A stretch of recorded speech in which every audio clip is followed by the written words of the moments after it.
Pinocchio, Jonah, Moby Dick. The concept of the whale has been so deeply linked with seafaring media since the beginning of written history, going as far back as the 16th century, if not even further. But why? Could it be the promise of the unknown that they represent? The dissonance of our past perceptions of giant killer whales, big and powerful enough to swallow a ship whole, versus our modern understanding that they're on the whole peaceful creatures? Or is it our primal fascination with the sea, where we once emerged from, and if climate change has anything to say about it, we'll soon return to again? No, I think it's because we, as humans, want to think of ourselves as large and powerful and influential. But deep down, we know that we are but specks of dust in the wind, drops of water in an endless sea. And to see a creature so large and imposing, yet so unburdened by all the problems we as a species have created for ourselves, it makes us feel as insignificant as we truly are. The good thing about today, though, is that we don't have to think about any of that, because the only whale we're concerned with is having a whale of a time. Welcome to Criterion Castaways, a show where we sail the seas of cinema until we find ourselves washed up on random shores. I'm your first mate, Jacob Katz. I'm your second mate, Nick Fiore, and that was wow, that was an ocean of a good joke. I can't. What does it say on my royal crest, Admiral? I hate pirates.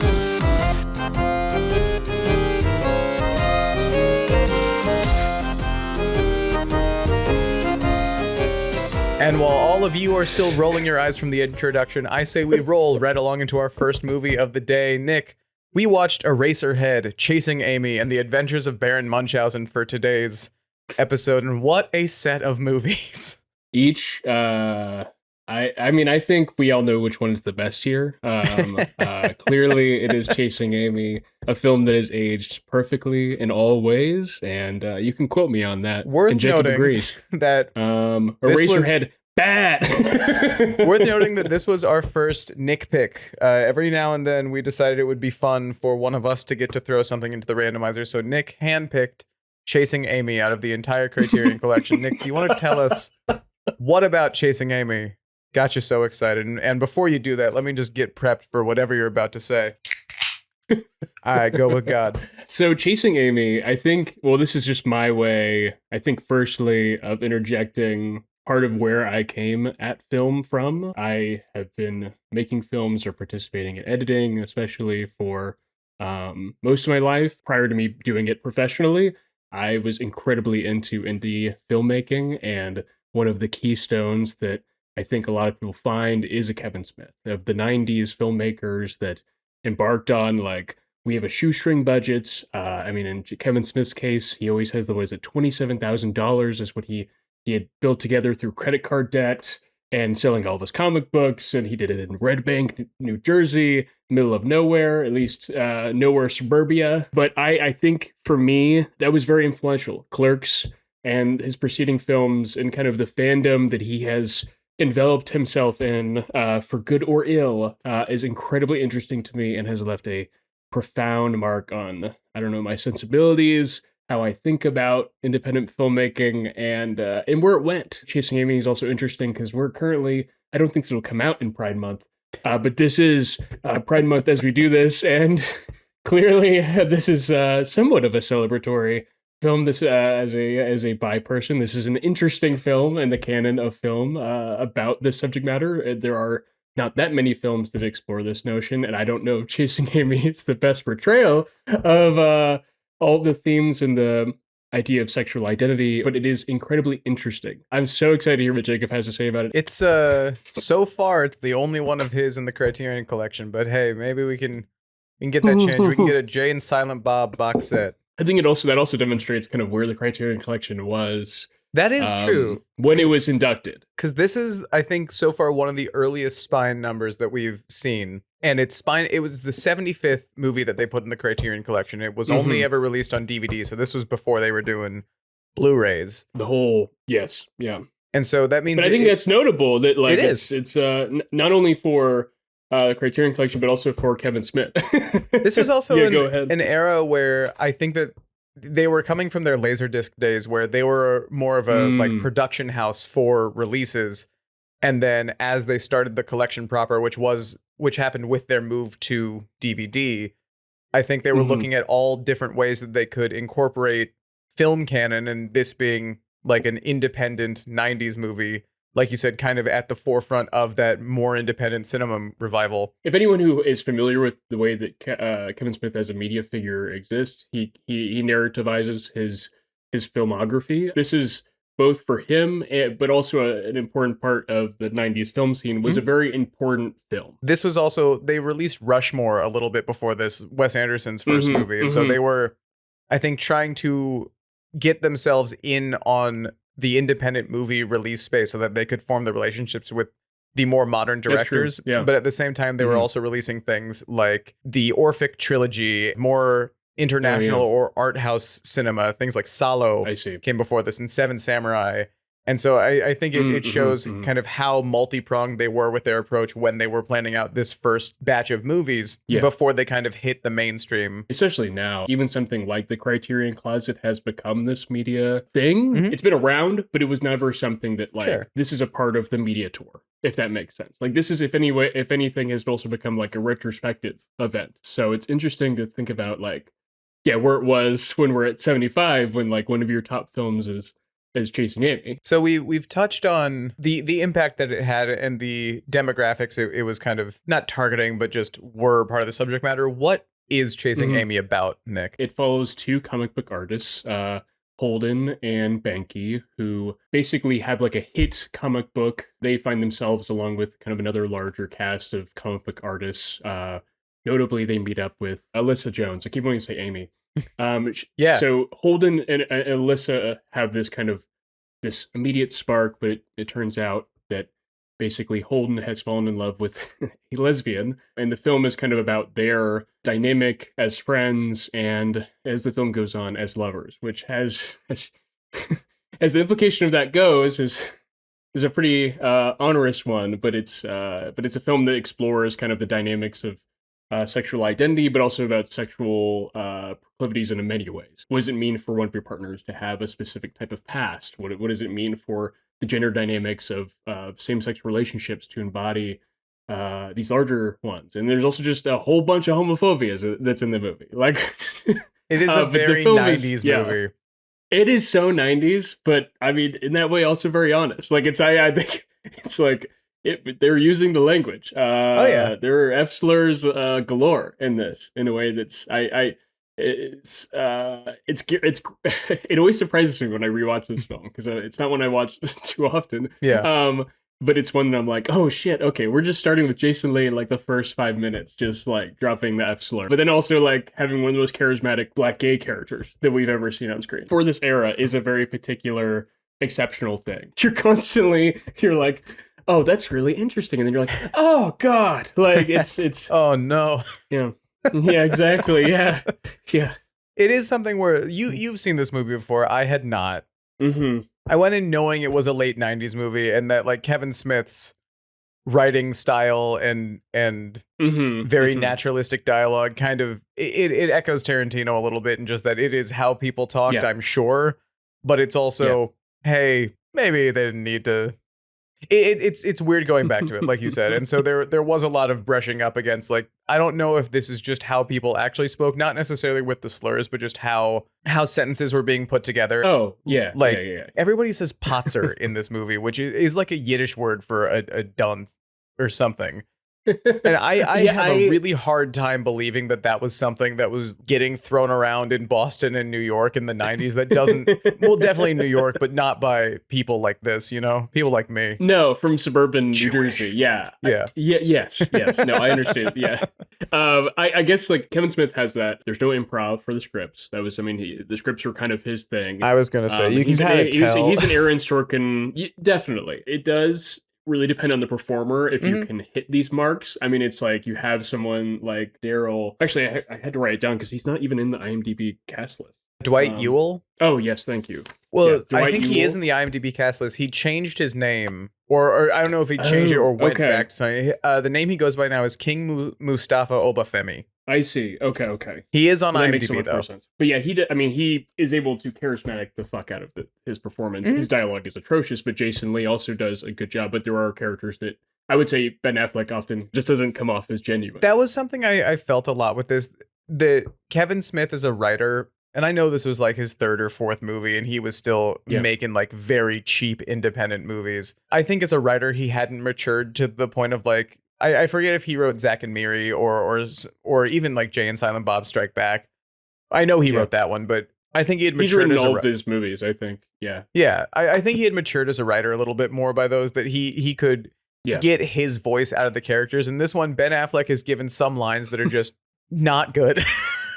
Like, I'm trying to think of, it's something where even in the 90s, this is a weird way for someone to phrase things. And it struck me kind of like, you've seen Community, right? Yes, absolutely. I know, like, it's very obvious that Ben Affleck is Kevin Smith's self-insert character even more than the character he actually plays.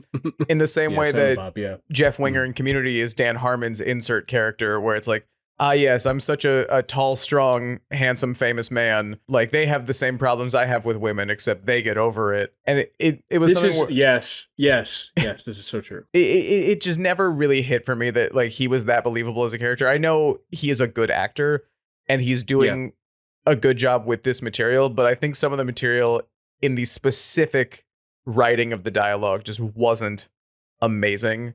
Aside from, you know, the slurs and the funny haha not age good things. And how is it that we never ran into one another? That was Kevin Smith was never a visual director. It was like, what is it? The two shot is basically what this movie is. Oh, this movie loves a two shot. This movie loves a two shot. This movie loves a shot reverse shot in conversations, which absolutely. I kind of appreciate that it's not trying to. Like, the other two movies that we watched for this were very cinematic. Like, one of those where every shot is super planned out, or at the very least, very deliberate. And this one, just by design doesn't have that feeling. And I like it because it makes the movie feel very conversational and casual, like Clerks and Mallrats both are. But I do also think it kind of betrays it at certain points, because that's where the writing creeps back in. And you're like, all right, this is how I would see a conversation two people are having in a bar. But this is not how those people would be talking. And it's like, when it's like the script really feels like it's up and down for me in so many ways, where you'll have these scenes where like it feels like something really honest is happening. And then that's often also because, I mean, for as kind of a mouthful some of these lines are, they do give some really great moments, or at least emotional cadences. But you're right. I mean, it's like I can't help but feel of the bar scene when they meet, or at least go to hang out. You could tell like which scenes Kevin Smith wanted to say something with them, and then the ones where it's like, all right, here's a character beat. They need to just be talking about this to move the plot along. This is so true. The end of the movie, Holden has this big speech he gives to Banky and Alyssa, where he tries to unite the three of them after, you know, second act stuff. Everyone's pissed. Everyone's at their lowest point. And it's this very odd,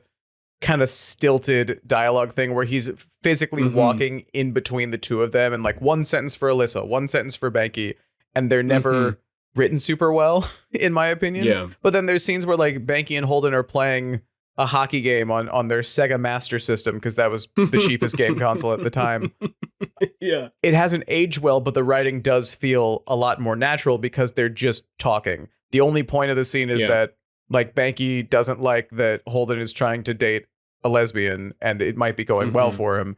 So they can really feel they can feel a lot more casual with what they're saying and how they're saying it. No, that's a really good point. And I mean, like I think of Hooper and Banky are together. There's something about like the chemistry they have, and also just like the types of conversations they are having are just this, I don't know, shooting the shit conversations that often Kevin is really fantastic at. That also does have some interesting commentary about pop culture things that, especially at this time, we're just not really they were not in films, at least. I mean, these were conversations people were having, and I think it's what's notable about his career is that he's often buoyed or by not in widely distributed films, I think, because like there's a lot of black cinema from like the 60s and 70s that was very, very popular among the community that got to see it, like the Dolomite movies, but because they were never given that big of a release, I think like Shaft is probably the biggest breakout of those. But like there were gay black characters in those movies, but it's not something that I meant more pop culture. I get you. Yeah, sorry. I just mean especially in a movie like this, you did not see characters like that. And I do also appreciate, because he did get me with the reveal of Hooper's character is like he's giving this very I want to say like Black Panther the group, not the superhero, style Yes. introduction to his comic, which has a name that I can't say. Go to the Yes. Wikipedia page and you'll see what it is. He's like talking about how, you know, Star Wars is an anti-black movie and all this stuff, and he pulls out a gun and yells black rage, and I'm like, Kevin, are you fucking serious right now? Yes, And it is just yes. an act so he can sell his comic book, and he is really just a gay black man. Yes. And like I do have the criticism that like his entire character is that he is gay. Like every sentence he has to remind you and the people he's talking to that he's gay. He has to say these like weird things and bring it up all the time. And so he feels a little bit hollow as a character, but like you said, the charisma from the actor is there, so he's always fun. But then he comes around and he's like, I'm a gay black man, notoriously the most swishy of the bunch. Okay, Kevin. Yeah, is that the best you could do?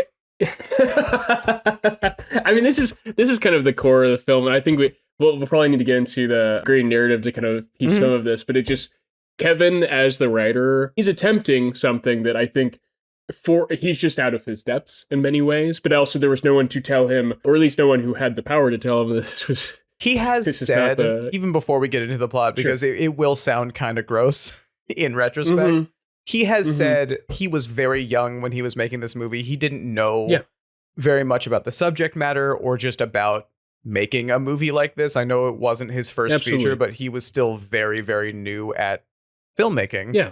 And I so I want to say he was maybe 26, maybe 25. Yeah, he was learning. And so it's something where I think he recognizes that it wasn't good in the moment, but you don't know what you don't know. And so he should get credit for trying to broach those subjects. But I think you also got to acknowledge that it didn't succeed that well. And he has, which is good. I mean, he's almost, in some ways, a little too self-deprecating with the way that he talks about me his entire career. But I think when it comes to cultural criticisms or just like doing a retrospective look at kind of what he's brought to some of these films, I think, he's someone who would be the first to say that Chasing Amy is not a great representation of anything that's covering. Hey, Kevin, you get the Criterion Castaways gold star for introspection. Since you're listening. But that being said, but that also makes it also a nice time capsule. For as much as it talks about gay community, it is a white straight man's perception of those things, and it's also very much related to the idiosyncrasies or the insecurities that come with that identity in particular. So it's like one thing that is interesting about the film is it's all ciphered through Holden's character. We don't really get a complicated look into the lives of both Hooper or Alyssa's character. I mean, they are just, their internal worlds are effectively just things that we just do not get a sense of. And worth noting that Kevin Smith was dating Joey Lord-Adams when he wrote the script. Absolutely, yes.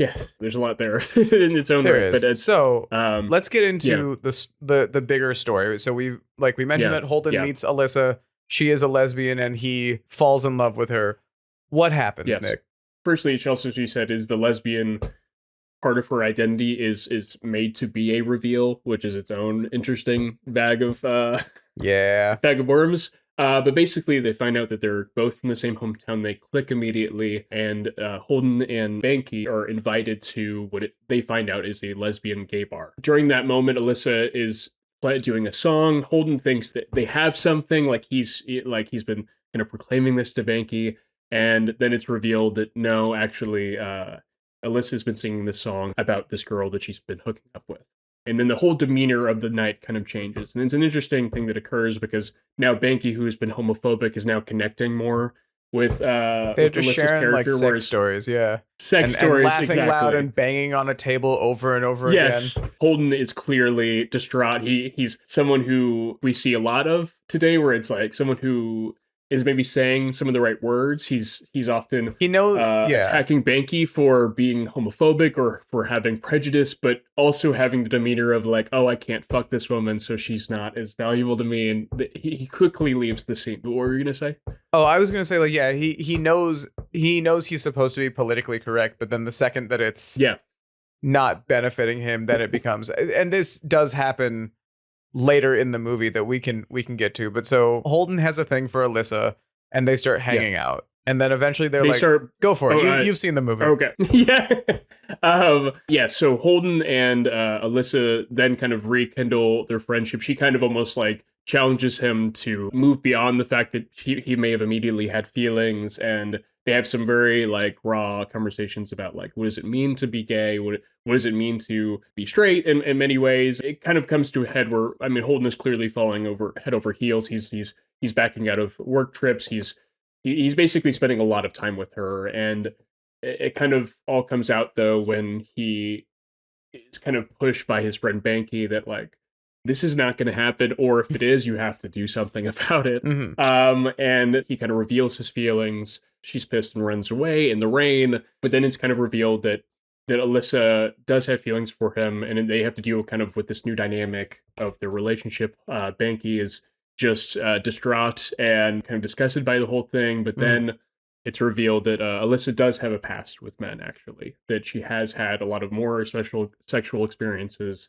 than Holden was aware of, and that becomes kind of the second act of the film, is Holden dealing with not only the past that she had as a lesbian, but also what is actually more important to him, and is this interesting crux of the film, is the fact that it is men in general that is affecting his perception of her. She has had these sexual encounters with men that are non-traditional, I guess you could say. She has a lot. They keep saying she has a lot of experience in the film. Yeah, which is such a 90s film thing. It's funny, though. I mean, because it's like, this is both aged poorly in the sense that it's like, how could we have an entire film that's based on this, like, as a plot point? But it's also like, this is so much in our culture wars, like, all of the time. The idea of things like the, quote, body count, people's past, or what makes someone a good, admirable person. That all to say, basically, Holden's hung up.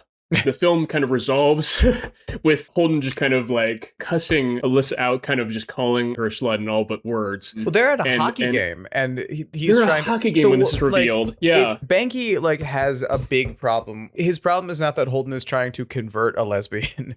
His problem is that he's losing his friend, and he thinks that it's bad news. He even says at one point to Holden, he's like, oh, yeah, you've never taken the path of least resistance, or something along those lines. That's a little more overwritten than that.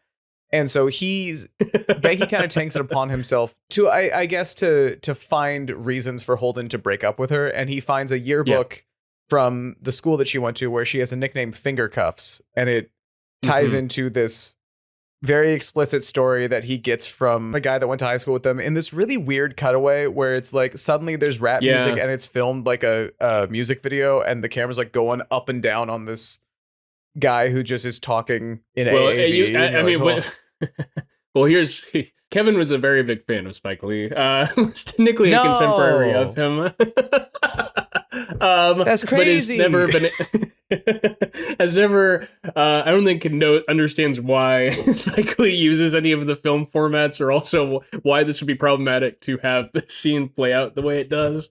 But let's just say that it is not cool what all this guy is doing. It's a very graphic story, and Banky like tells all this to Holden, and then it really starts to get to Holden for, I guess, the reason that he's not her first man, and that really pisses him off. And so they're at a hockey game, and he starts grilling her about it. They start yelling at each other in front of this group of people, and they leave the hockey game, and they're just like cussing each other out outside of the hockey game in the rain. And honestly, Holden, I feel like the intent is that no one's the good guy here, but he just is a dick in that scene at least. He's just yelling at her for having more experience than him, and she is very rightfully pointing out, like, oh, if she had never been with a man before and it was all of this, like all of the stories were just her and women, then he would have liked it. And he's just like, fuck you. But that's clearly the case. Wrong? I mean, like he even mentions it. He mentions it in the next scene. This type of man, or this type of socialization that I mean, a lot of men had at this time and still continue to have, just this idea of the threat of other men and the past of the women they want to be intimate with. And I think even though I think there are complicated things about the Alyssa character, there's also like the particulars of how she describes her experience of this. We don't have to get into it too much until we kind of get there, but it's interesting how it's like also Kevin writes her to be someone who is just like Holden is the ideal that she's found. Like she kind of describes her experience of she says that to him too, that like he's so good that he's the only one that she'll want. And even when they're arguing, she's like, shouldn't me choosing you be enough, other than me telling you over and over again how incredible you are? It just wouldn't get across. And Because I was like, what's so fucking good about him? Like, we don't see that part of his character where he's like actually a good dude and desirable, like does things for her. He's just a guy. He's Ben Affleck, but he's just a guy. I think we're supposed to believe from earlier in the film with the whole montage, or just the time they spend together. But I think this is, kind of what the film is asking you to believe, that he's this like very meaningful person that I don't think that like it's just exemplified by this character. It like goes back and forth too between giving Alyssa agency, because he's like, Holden is yelling at her about this finger cuffs thing and all of the history she's had with guys. And he's like, they're using you. And she goes, I use them, which I think is a really, I would say kind of a standout part of this movie, that she does have the agency and like the independence to say like, she did these things and she doesn't feel shame about them. It's him that's imparting that onto her because he has insecurities. And I think that is a really good distinction that the movie draws.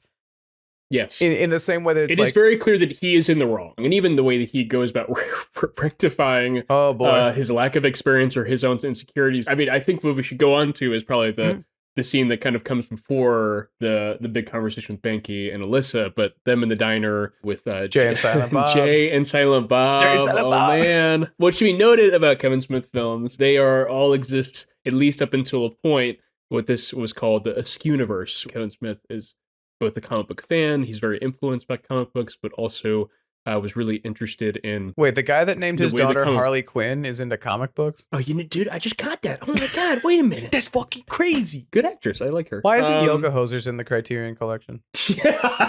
Jacob, we'll be covering that next week, don't worry. Fuck.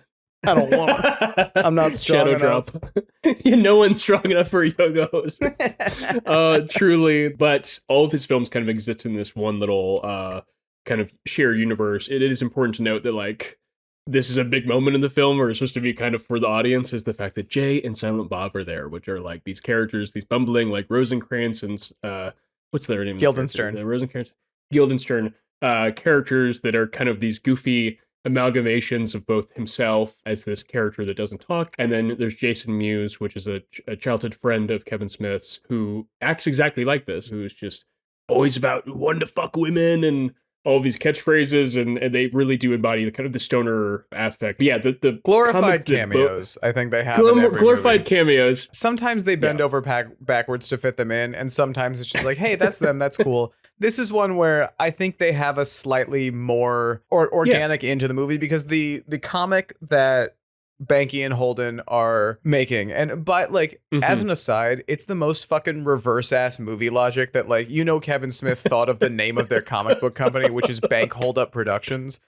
before he thought of their names Banky and Holden, because who the fuck is named Banky? But anyway, that's so funny. The comic that they're making is called Blunt Man and Chronic, which is really, really funny, and everyone, I'll give you a few seconds to laugh at it.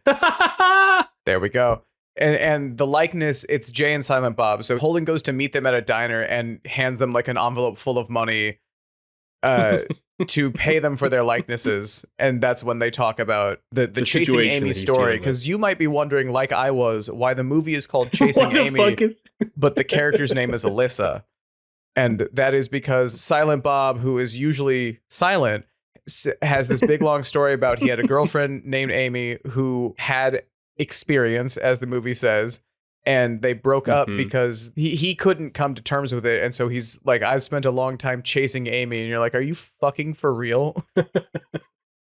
And like, what's interesting too is I mean that it comes from his character. It wasn't enough from your self-insert character played by Ben Affleck to be able to title drop the name of the movie that you wrote and directed inside of your movie. It's that your second self-insert character that you play in a monologue that you give him when his name is fucking Silent Bob gets to title drop the movie in a thing that is thematically the exact same thing as the movie itself. Alyssa's name could have just fucking been Amy.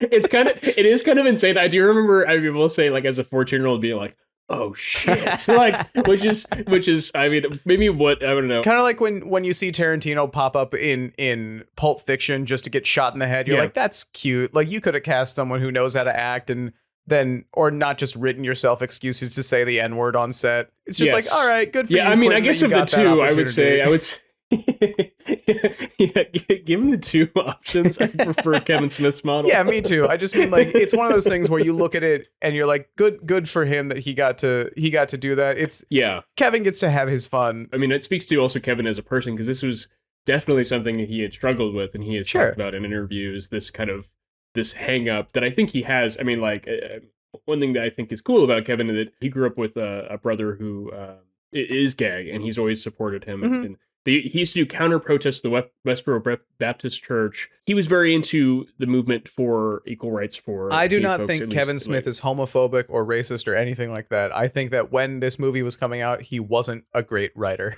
Oh yeah, no, I'm in agreement there. I guess I meant in the sense that like I don't know where I was going with that tangent. I guess it like I get like I'm like defending Kevin Smith or something from this like from something that is no. I don't. He had very good intentions for what he wanted that story to be about. I just thought it was silly that his secondary self-insert gets the title drop in a way gives exactly the narrative that Ben Affleck needs at that particular moment. But what is Jacob? What does he decide to do?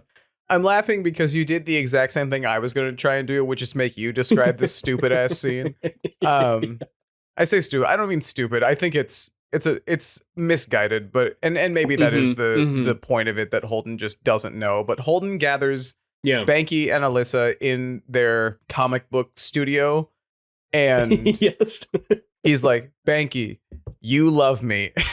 Maybe your homophobia comes from that you have a crush on me because we've been friends for 20 years and this is the first rift that we've had. Alyssa, why don't the three of us fuck? This will make it all better. He keeps saying, this is what we need. He's like telling her, he's like, this is what you want. This is what will happen. Everything will be better because you want this. And it's like, bro, no. And she like, I mean, it's in it. Yes. She leaves, which is good. I remember watching it and being like, firstly, God, I hope this does not go forward. Because also, like, it would because you were like, oh, wow, we really are in the hands of not the we're the wrong person for this story of how to rectify the situation. But I do love that she's just like, firstly, this will not help. Yes. They're for a myriad of reasons. Second, I'm not yours to just be passing. Like, all right, I'm my own person. I've chosen you. She kisses him and she's like, I love you so much. And I'm like, I'm not your whore. Goodbye. No.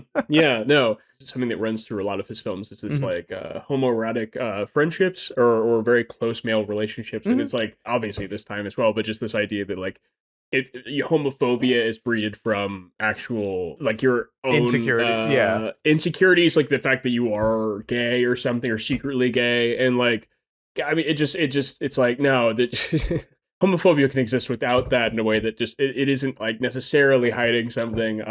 I will give it to that scene that like for as problematic and silly as Banky's character, like he's almost cartoonishly ultra male. Like there's an earlier scene in the movie where they're about to get on a train to go to a comic convention. And that's when like Alyssa calls Holden and is like, hi, I'm in town, let's go hang out. And Holden just immediately like doesn't go. And Banky is going through his bags to make sure he has everything. And he just has a stack of porn magazines because like he needs the variety is what he says. For 2 days, he needs a stack of them. And he's like sorting them on the ground. Some kid walks up and Banky's like, hey.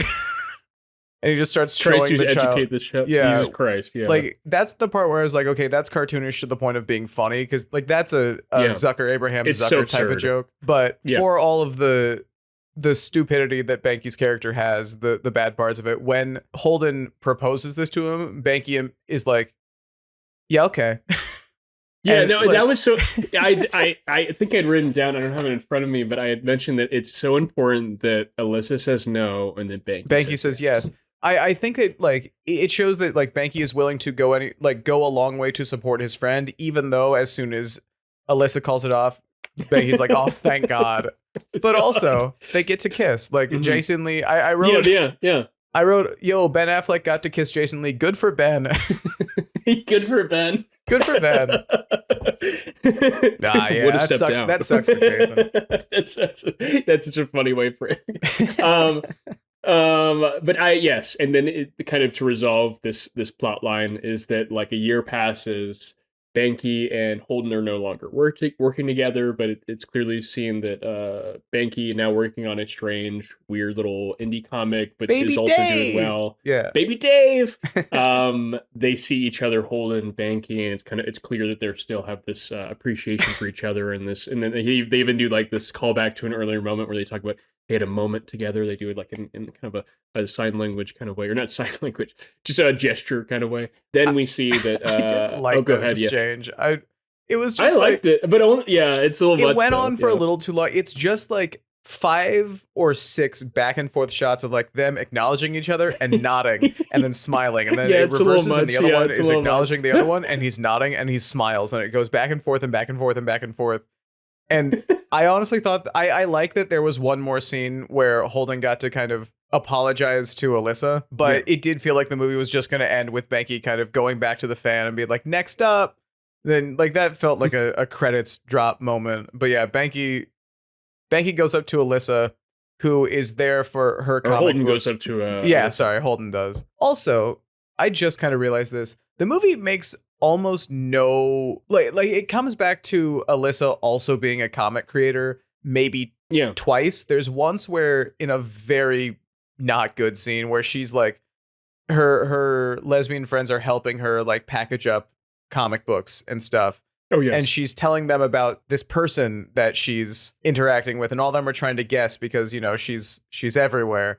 And she's like, oh, they're fun. And one of them is like, you're playing the pronoun game. Why? And she's like, because it's a guy. And then the very next scene, she's like, none of them are my friends anymore. They all hate me now that I'm dating you. So that wasn't a good scene. And then, she's suddenly, the movie cares about her being a comic book creator right at the end so that her and Holden have another excuse to see each other. He gives her a copy of his new book, which is called Chasing Amy, which is stupid. And then she opens the comic and it just is about her. It just mentions. It says at the end, Alyssa, wherever you are, I'm sorry. The characters look like them. It looks like someone just sketched frames from the movie that we're watching. Like, why is it named? It's the same thing as the actual movie. Why is the comic book named Chasing Amy? What the fuck? Because Holden apparently is not a very good writer. And it's also like, it's one of those things where like, if I had been given that after all the things Holden had done, I'd be like, what the fuck? Dude? That's like, not a good apology. You put our whole relationship, that's not a good apology. It's the same thing he did at the hockey game, just this time he said sorry instead of yelling at her. Yeah, no, that's so true. This film is such a mixed bag for me in so many ways. What was I think we mentioned all the ways that it's uncomfortable. How did you feel like after it had resolved? Like, were you like, oh, this is all shit, or was this all like? How was your feeling about the film? It's a messy movie, but it's not its fault. It's not anyone's fault that it's messy. Like you said, it's a really cheap, surprisingly cheap movie to make. Yeah, and this was like after Ben Affleck was a star. This was after Kevin Smith was an established director. Like Clerks was a big movie. It's something where I think they did a lot with a little, and it obviously had good intentions with the subject matter that it's trying to tackle. It does race, it does sexuality, it does like male love, which is, you know, the strongest thing in the world, depending on which game series you're playing. If anyone's an Ace Attorney fan out there, you know that the friendship between two opposing male forces is stronger than anything else in the universe. That's more a shout out for my wife. But it's also like, I had a lot of notes that were just like, fuck. And then, or just quoting a line being like, that's not good. But it also is a movie with a lot of charm and something where I think if you can get around the obvious problems that age has given it, it is a sweet movie. It has some good moments. It's something where I think, like you said, if you watch it as a 14-year-old, you're like, this is pretty good. And it's also, I think, a good entry point into the rest of Kevin Smith's filmography. If you can get past some of the growing pains that he's had, it's like, that's something where you don't have to be super into his own lore that he's created, but it doesn't have the full raunch of Clerks, and it doesn't have like the religious overtones if you're not a fan of those that Dogma has. So it's No, I would agree. I mean, it's like, it spoke to me in a very particular time.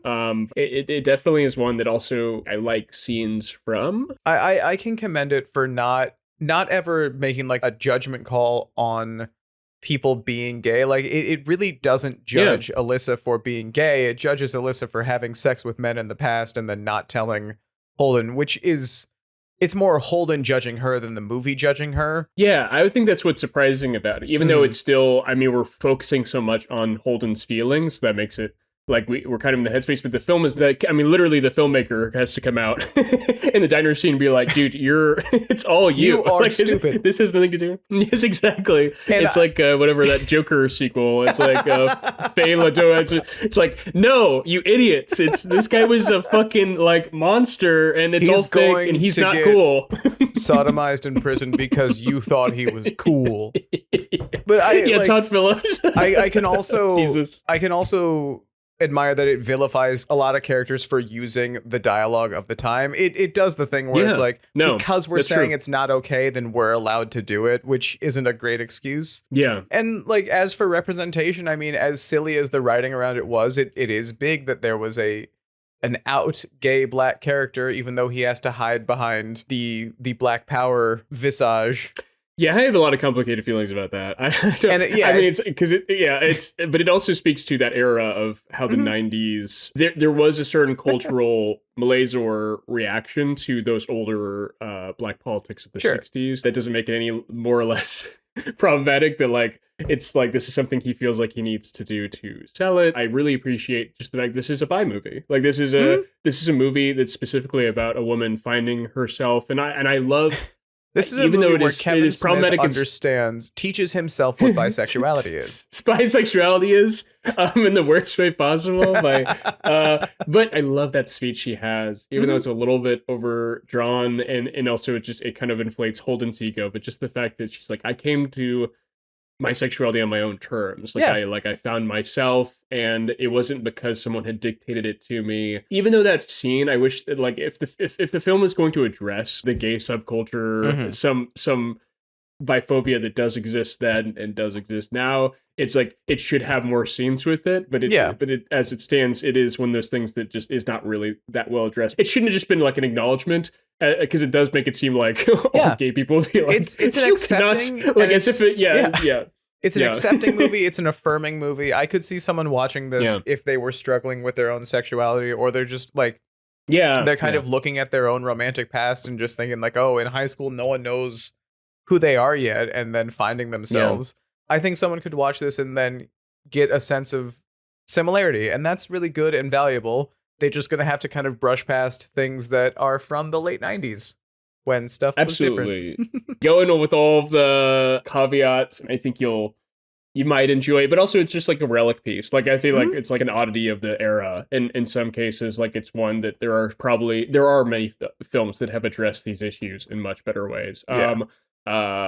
And that are not written by a white guy from New Jersey who's really hung up on his ex's past. Yeah. I mean, I brought up Quentin Tarantino before. I think if you can give him the pass in Pulp Fiction, then I think you can get around the stuff in this movie too. It is different in that movie because that one's just Quentin Tarantino saying words because he thinks that that's how people talk.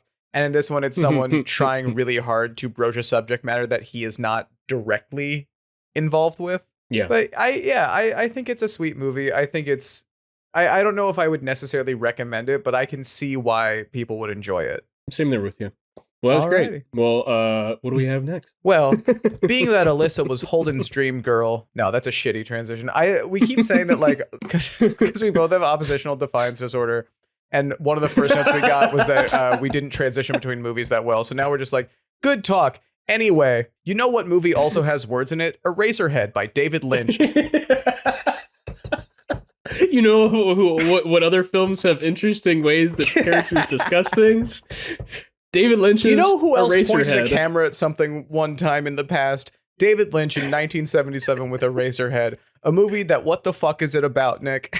Eraserhead is about what is his main character's name? Is it Henry? Henry.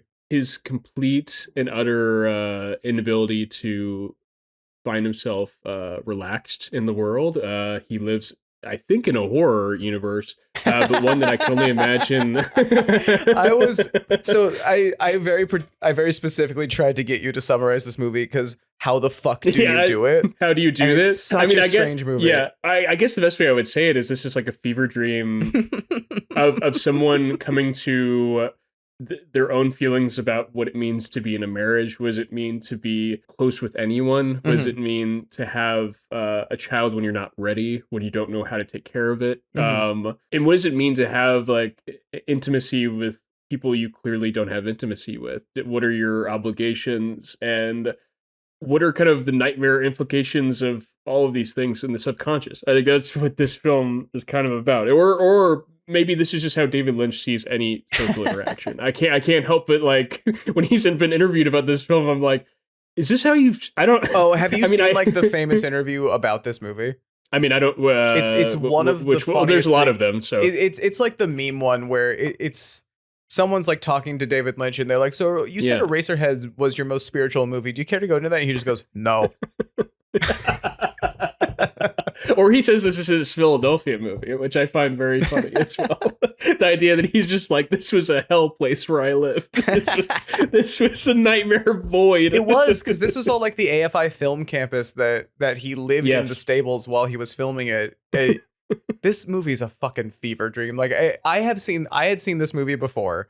This is my second or third time watching it. Yeah, let me let me have the story, because I think I have attempted to watch this film. I realized when I was watching it that I did not make it through. I remember trying to watch this when I was 14 or 15, because it's like it's on the list, and like I thought I had watched it all, and I had not. I had not got past, I think, probably the first 20 minutes, because they've become very horrifying in a way that I just now actually this film did not.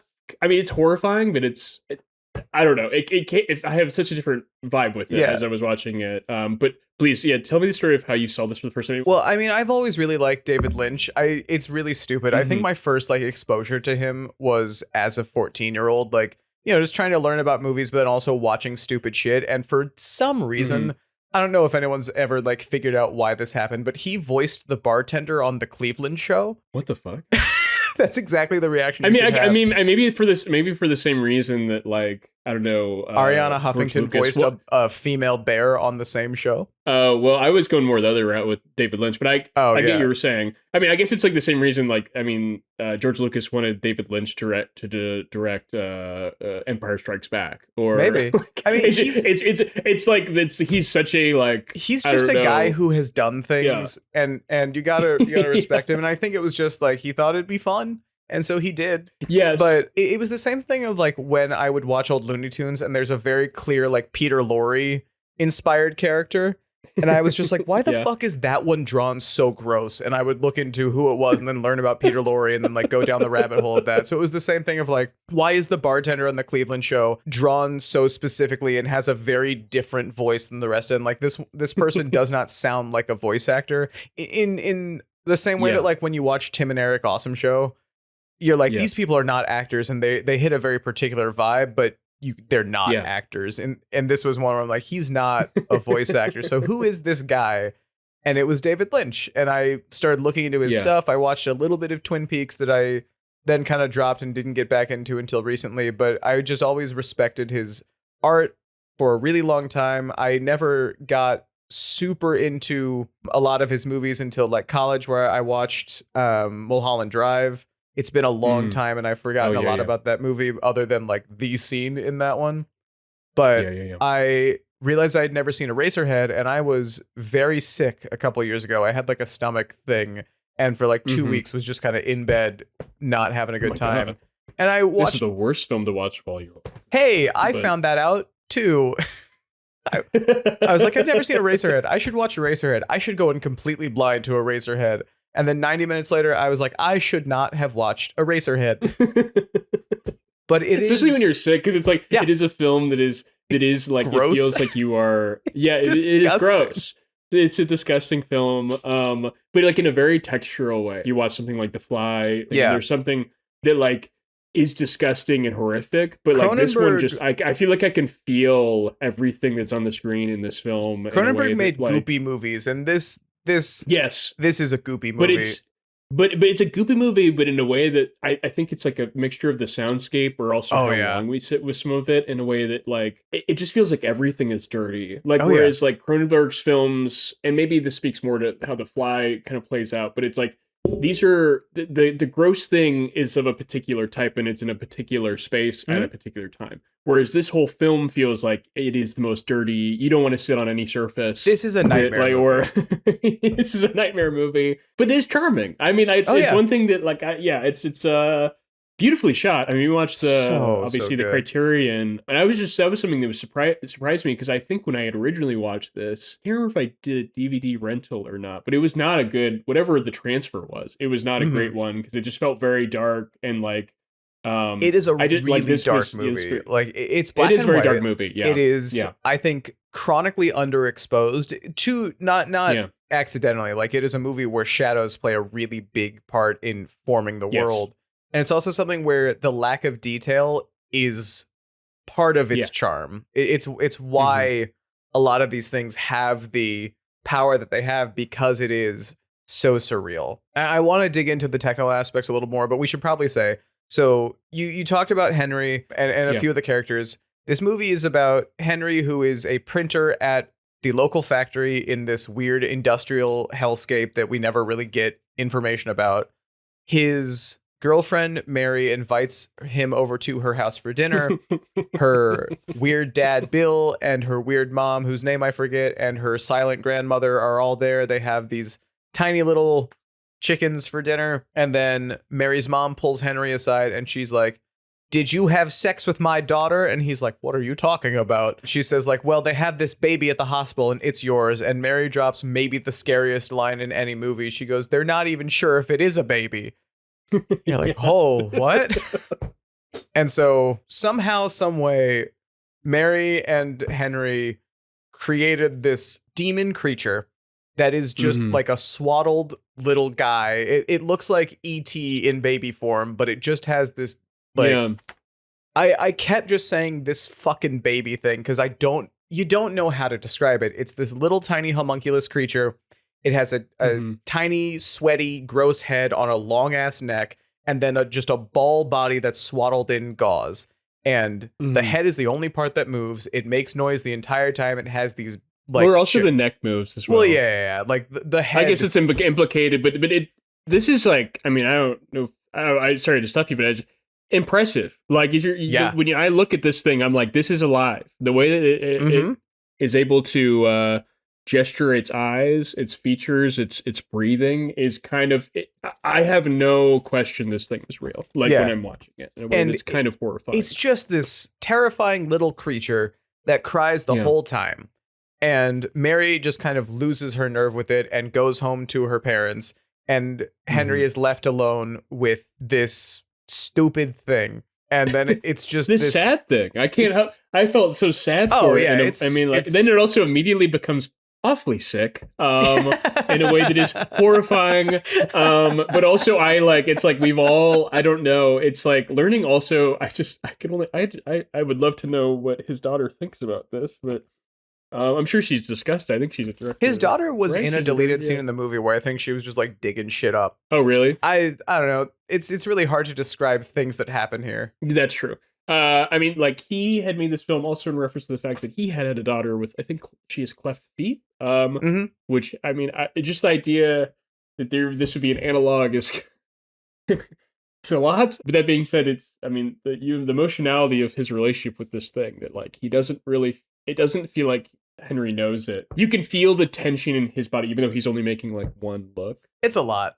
And there's all these little things that I said this in my notes. We didn't really touch on it with Chasing Amy, but I was like, Chasing Amy is a movie that tries to go from A to B and just kind of skips the part where they actually make that transition. It is at A, then it's at B. This is a movie that has A and B, but decides, hey, fuck you. And it just goes wherever the hell it wants. And it says, if you want explanation of this, you are watching the wrong movie. There's a lady in the radiator who sings Henry a song and then stomps on these big ass sperm things. There's a guy with levers in a planet. There's a scene where Henry's head falls off his body and then it falls through the sky and breaks in half on the ground. And a small child finds it and takes it to a pencil factory. And then the head is turned into erasers, which is where the name of the movie is from. What the fuck? That felt very Kevin Smith in a way. What the fuck does any of that mean? Which I love that machine. Whatever that fucking machine is insane. There's so much of this film that I think I appreciated more than I enjoyed it, but there are Yeah. specific scenes that still I was wrapped from almost moment one when I was first watching the Yeah. film, and there's points where you kind of divots where you're just like, I guess we're going on this little tangent, My- and you have to be, I don't know, like You have to be down for it, yeah. And it's okay too, because I'm not opposed to films not like having to have like a plotting structure or a structure that is always inclined to make the audience like comfortable. No, we're gonna go in the radiator for a while, and you're gonna have to deal with the lady in the radiator. She's gonna sing a song to you, and it's like if you're in for it, you're into it. David If you're Lynch sick, it's loves like, to have you know. people just pause his movies to sing a song. Yes. What is the song she sings? Like Heaven? My Heaven. It was written for My the Heaven, movie. yeah. Oh, really? It doesn't sound like it, right? It sounds like some other stuff. It sounds like something that should be like an old wives, Yeah. like something that we've all heard before or something, And which is, I mean, I think is meaningful. My first, with what you were saying before, like when I watched this movie originally, my Letterboxd review for it was, I really liked this movie, but I hated watching it. Well, it's interesting because I had that reaction, I think, when I first watched it, because I remember like the memory of me watching it and feeling just utterly uncomfortable in a way that like, and I was also a kid that was like, depending on types of films, just made me incredibly skittish. And like now I don't know, films can still get me into that emotional place clearly, but it's like, I'm just in a different headspace in terms of how I address with, especially like themes of like horror or disgust or uncomfortability, because it did not have that effect of like, oh god, I didn't feel that uncomfortability like in that same way though. I don't know how. David Lynch is a surrealist. Yeah. He's always been someone who's very good at making weird shit, and I think a lot of imitators or a lot of people who say that they're surrealists will make something and then feel motivated to explain it because they're like, oh, look at all this stuff that I've done. Don't you want to know the 4 layers that this has? Like Darren Aronofsky's movie Mother, I really didn't like because it was trying to be surreal, in my opinion. And it had all of these asides and all of these themes and deep stuff that you're supposed to get from it. And then it really just beats you over the head with that it's a Bible allegory. It feels like it needs to explain all of this stuff. And like every character's what? Darren Aronofsky Mother Bible with Jennifer Lawrence and analogies? Javier Bardem. No, I was making a bit about Oh, I'm sorry. him and Bible analogies. No, it's okay. Sorry, I'm Okay. stupid. We could take it again. Yeah, We'll take it do from it. the top. Yeah, do it again. Darren Aronofsky and Bible? What does he know about that? That doesn't So make any sense. it's like I just remember watching that movie and not liking it and then trying to figure out if that was my fault or the movie's fault. And I saw an interview with him where he's like, hey, if you notice, every character's name in the credits is in lowercase except for Javier Bardem. And you're like, oh, what is that? And his name is him, but it's capitalized. Like, what? He was God? Too much the opposite effect. This movie gives you a bunch of shit and refuses to explain it, has refused to explain it historically to the ends of like, it is still a secret what the fuck that baby was. They have never once said what that thing is. And I'm like, because also it's like, it's one of those things too where you don't want this answer. Like, no. Like, what? Yeah, exactly. It's like, because also it's like, be uninteresting. Him and Lovecraft kind of often like swim in my brain together when I think of like the themes that they both deal with. But it's like anything that's in the Lynchian or Lovecraftian sense is best when you don't know more. And I don't see the value in, I don't know, there's often a culture online of like, here's what the ending was explained. If you want an answer to that, you're not watching, you're not really connecting with the film that you're watching. Like it's has nothing to do with what the baby is. It's all to do about how Harry feels in the idea of having a child. Yeah. Like it's And like David Lynch was so good at horror because he knew that it was simple things that are scary and simple things that don't have answers because your brain will not be able to move past it. It's why this movie has so much staying power because you see this baby. You see the inside of the baby when at the end of the movie, Henry cuts open the swaddle that it has and you just see like organs and shit. Well, how does it function? How did it become alive? It's just this tiny guy. And like, it's so memorable. Twin Peaks was the same way, especially before they solved the mystery in the show because ABC forced them to. That's a separate rant. All of the stuff, it's like, who is Bob? What is all this shit? I don't know, but it's scary. It's just it's a guy at the end of the day who climbs in through a window and has a big angry face. But like, that is scary. That is freaky. Whereas something like it is scary on a foundation because like clowns, ooh, but like, Yeah, He's when just you learn just a it's an guy in the sewer. interdimensional being, Like, fuck it. yeah, He fights the turtle that holds the earth. It's whatever. Who cares? Who gives a shit? God, God, Stephen King should never do cocaine again. He won't.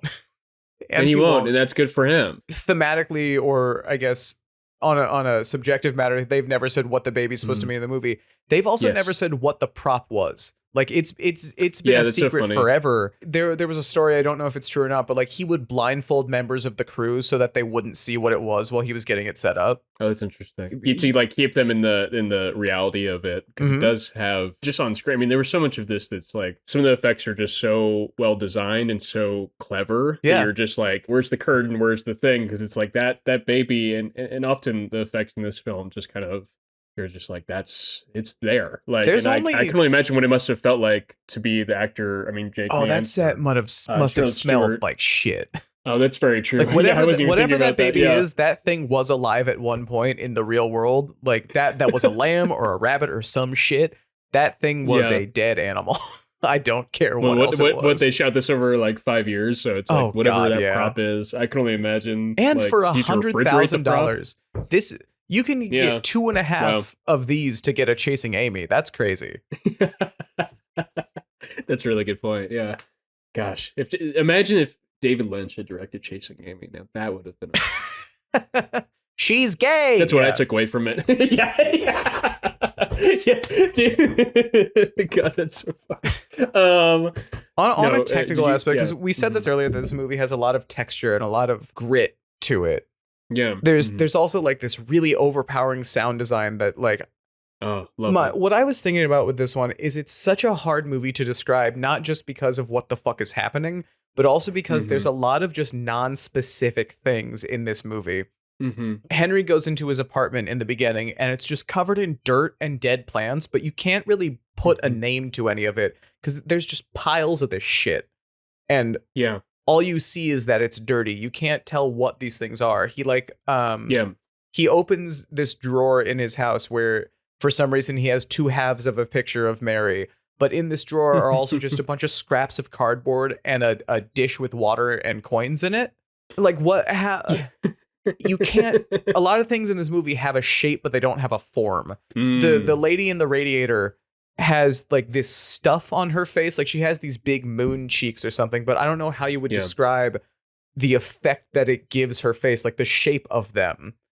You know, I don't know how you would describe the man inside the planet who's pulling levers at some points in the movie. I wrote that he's a bumpy man because how do you describe what the fuck is inside the baby or what happens at the end? The baby neck go big, then it get big baby, then baby turns into a planet, then the movie go stop. What? Yeah. He goes like Chain Chomp or something. I thought it's just like Chain Chomp is pretty good. Like with skin. It's terrifying. Chain Chomp with skin is horrifying. How, if you had to describe the sound design in this movie, because it's so impossible to do, like ominous room tone. Yeah, it's like room tone turned up really loud. But it's affecting like it's clearly deliberate too, because there's so much about this movie that I really would like to go back after we do this and kind of listen to the original mix, because it just sounds fantastic in a way that like these kind of films often don't, or they're fine.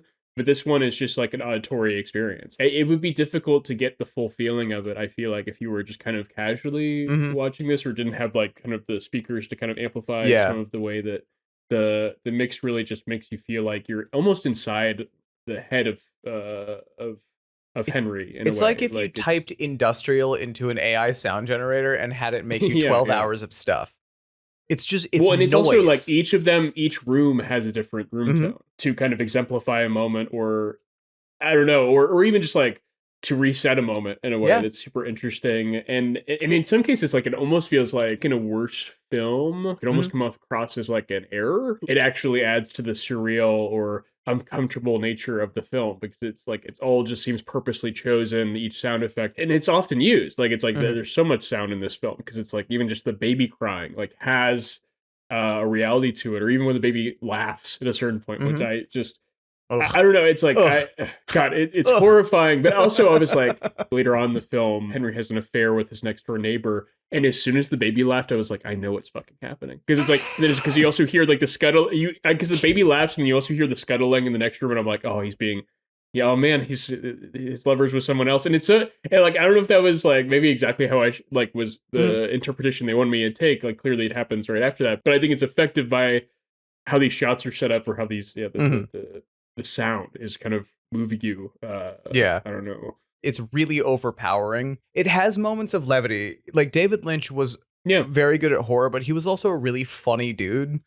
Some of that was just like his mannerisms were silly and the things that he would do were also silly. Any review I've seen with him has had this distinct quality where it just like, even the way he like structures his approach to advice is very funny. Like I think one of my favorite bits of advice from him was like, here's how you plot a movie. No cards on a board. And you just say, here's what happens. Here's what happens. Here's what happens. And then you've got 92 cards. That's a feature. You're done. Yeah. You're good. Like, and I'm like, that makes sense for how his films function. But he was also he understood humor really deeply too. Like Twin Peaks is a very sneakily funny show. This movie has like good humor in it. And it gets you really off guard. Like in the beginning when Henry goes to Mary's house and her parents are there, like you're just kind of in this world. And it's strange and you don't know what's going on. Henry has a little bit of Charlie Chaplin to him while he's walking through the beginning. It's these like wide shots that aren't moving. And he has his kind of little dawdling walk. He goes over these dirt mounds. He looks at the ground. He like walks through a puddle and he's like, fuck, I walked through a puddle, but there's no sound design on the puddle. So it feels very old, silent, funny film. But then like he goes to Mary's house. It's weirdly dirty. Like on the walls, her mom is weird. Mary and her mom both have a seizure, I think. Mary's grandmother is there and just doesn't move. And her dad is just like this strange ass character actor who is perfect for this movie because he'll say something and then just break into a smile. And smile. Yeah. Be like, I worked in the mines for 50 years. We're having chicken tonight. Smile. I loved his interpretation of what our small talk is. Like, I mean, when you exaggerate it just a tiny bit, how meaningless a lot of what we say to each other are, or even just like the weird little patterns of speech that often I've been around those family members or like in those interactions where someone is describing like the thing they've said a million times about like their job or something, and they don't want you really to respond, but they'll just kind of say it, and then also just like the obligatory smile when you don't really know what else to say, and then you have to just kind of. That's how we respond to each other. Yep. The social cues that I've often had when I've talked to friends who are on the spectrum, like their relationship with rules, that, like neurotypical people the neurotypical world, like often forces upon everyone, which are just in this film are clearly demonstrated to be just obnoxiously weird and clearly Lynch has a feeling about how we communicate that is just like. He's like, this is all ridiculous and strange, and it makes me feel uncomfortable because I don't really know, like, I don't know how best to situate myself in it. And clearly, Henry never feels, like, I don't know, safe in any of these places. It's all just like, even that idea of like small talk or having to cut the chicken is terrifying to him in a way that's. It's like Jack. It is very comedic. Just too, fucking like puppy dog eye stare throughout the whole movie. Also, is funny in its own way. Like, he sits down in his apartment one time and he looks up at the window with his big ol' eyes, and then it cuts to the window. It's just a brick wall 2 inches outside of his window. I think my other favorite thing from the funny parts of the movie is when the kid picks up Henry's head after it falls off and goes through space. The kid walks into the pencil factory, and whoever's at the desk just keeps pressing this buzzer over and over again. And a guy just comes out and goes, "Okay, Paul." It's just silly. Like, I fucking heard you. I love also that he's told to stay by the counter when he tries to come with them. Like, it's like, you've got to... I don't know. It is very funny and strange. When we were going to watch this film, I was afraid of just kind of walking away with just... Not that I was, like, happy, like, walking away from this film, but it is so... It has, as you're saying, these moments of strange levity that are just so surreal in a way that even something sweet and weird like the fucking woman in the radiator who's singing and is like periodically stepping on these like sperm. I can only imagine is sperm monsters. Sperm monsters. I was thinking umbilical cords, but that makes so much more sense. And it's just so weird. Like it makes you laugh. Like at least made me laugh. There's like a few shock laughter points in this where you're like, I don't think my brain has the vocabulary to understand what I'm being shown. So all I can do is just go, huh. It's exactly, yes. What the fuck, basically. Lynch is not a filmmaker I have like a deep, like, knowledge of. I've seen some of the bigger ones like Dune or Blue Velvet, or I think we even mentioned Fire Walk with Me, which makes no God, sense what a movie. given what a movie. But yeah, it just wasn't helpful having not I don't know that extra knowledge I think, but of the show. But that being said, it's like it's something who I know more about, almost the same way with Lovecraft. I know more and have appreciated more often the people who have a lot of influence from him, who have almost like taken a lot of his stylistic features and have kind of made them more, I don't know what would be the word. Like, I mean, I'm thinking of like an Alan Wake kind of situation, or even just the references that are often used. Like, I can't help but think of like the Gilmore Girls, like the townie in the show has like basically just is an Eraserhead episode. Well, I mean, or short film. To that end, Gilmore Girls was heavily inspired by Twin Peaks. So like, no, you were telling me about this. Yeah, Lynch is everywhere. He'll pop up. Lynch is everywhere. But yeah, there's so much that this movie does well that you wouldn't think someone would be able to do with their first feature film, and something that took as long as it did to make for as little money as it did. Sure. It's just it's really fucking impressive, and it's something that I think is I would recommend it, but it's very hard to recommend because someone says, "Oh, what's it about?" And you're like, "I don't know." Some guy with like a weird afro has a baby, but it's not a baby. I would recommend it. It's just one of those things where I do find myself. I will probably never watch this film again. I don't really have an interest in watching it again. Not to say that makes it like a bad film. There was points in the film where I was feeling myself kind of like, okay, now we're going down this rabbit hole. They're always interesting, but like it wasn't something that maybe I just need to see more of his films and maybe like I don't know. We'll watch more. Don't you worry. They're in the I'm excited. There's so many interesting things that were happening in this film. So many things that were striking and that were exceptional in the sense that like made me feel things. But it would be hard for me to like. This is not a casual watch. This is one that maybe is like kind of a homework movie. Maybe not. That's the wrong term for it, but it's one that I think maybe people should watch. But go in with this isn't something you throw on. Like I think like you're saying, I would want to watch it again, but only when there's been enough time that I'll forget a lot of this stuff. Like actually, I'll do this. I'll do this on air. Give me 1 second. Hey Siri, in 3 years, remind me to watch Eraserhead again. All right, thanks. She said Eraserhead or Radiohead, so that's not helpful. But sorry, I don't think that's a good idea. But it's sorry, we don't have any potable water in it. My AI is running. Sorry, you don't live in an industrial hellscape, so you can't watch this again. I mean, the dreamlike world of this, I mean, really reminds me of another film. Oh, we'll dig that hole deeper. But yeah, Nick, what was the next and last movie that we watched for today? I was really surprised by this one. I love so this Terry movie. Gilliam's 1988 film, The Adventures of Baron Munchausen. I don't think I said the last name correctly, but I think it seems like there's several pronunciations of it, even in the film proper. Yeah. But I really, really loved this movie, at least other than the moon part. You didn't like the moon part? We'll talk about it. Okay, we'll talk about the moon part. We'll talk about the moon part. If it's cut down, I think this is like all-time great for me, if only in like thematic things. But yeah, how did you like this film? I fucking love Terry Gilliam.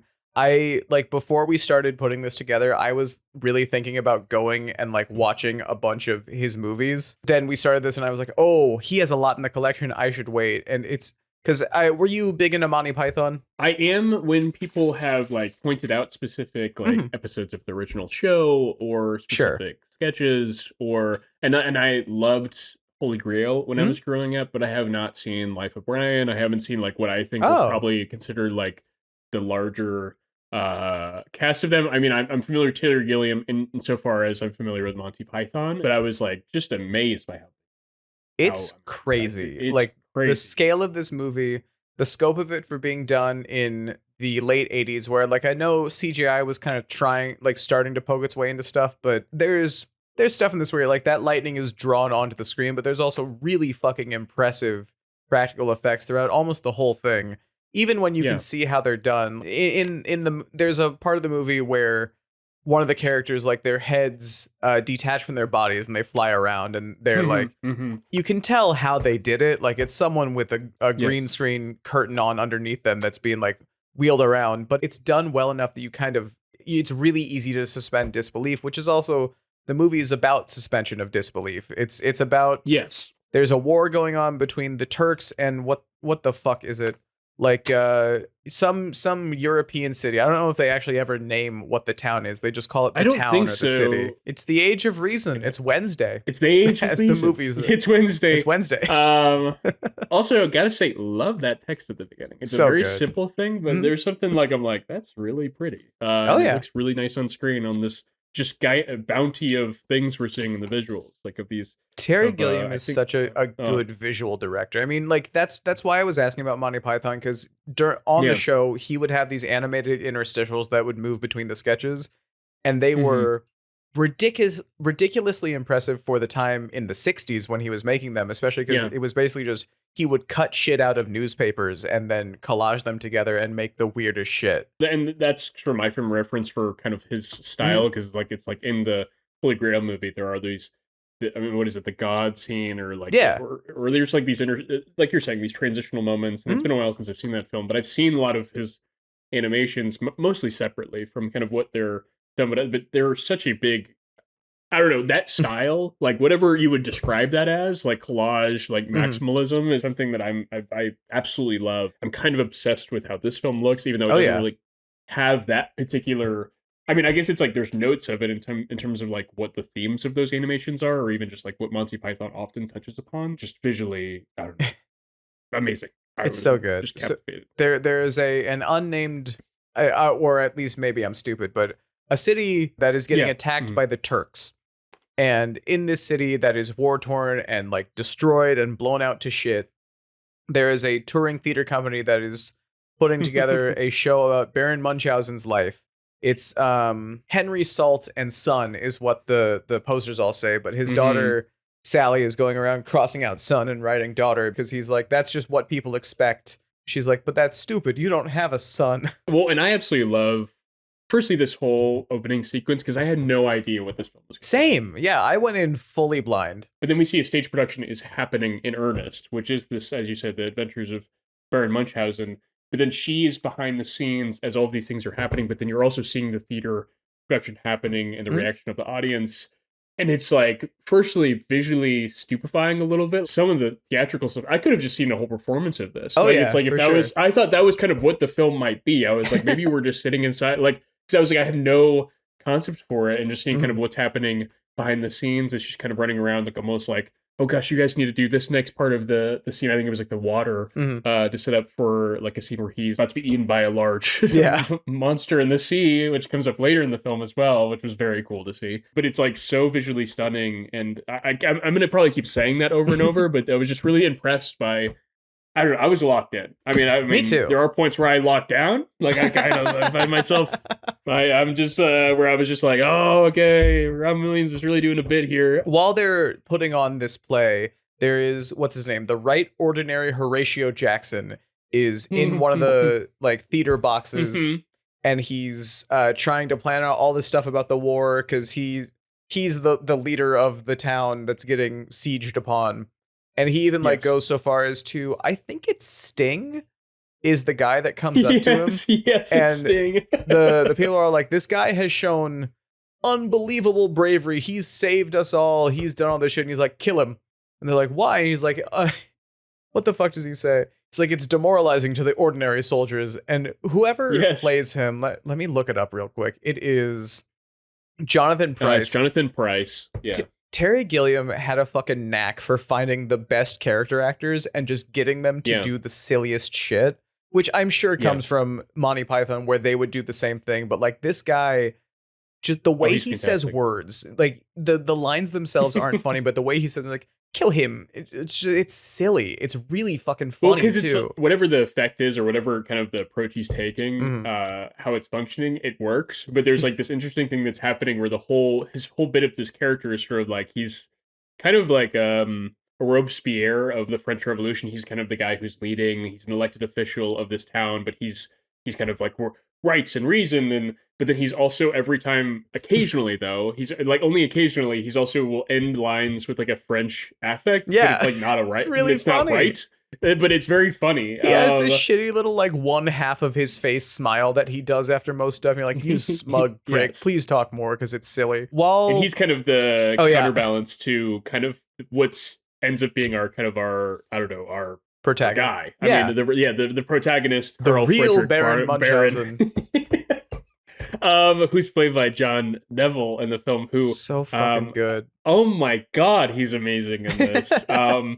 And basically, yes, an old Baron Munchausen comes into the theater, and after learning there's stories of his adventures are being told, he goes in and this is all wrong. He's calling out the theater play as it's going with a on. Sword in each hand, just With his spinning sword. around with shit. Yes, yeah. He immediately threatens and almost tries to kill the person who is playing him.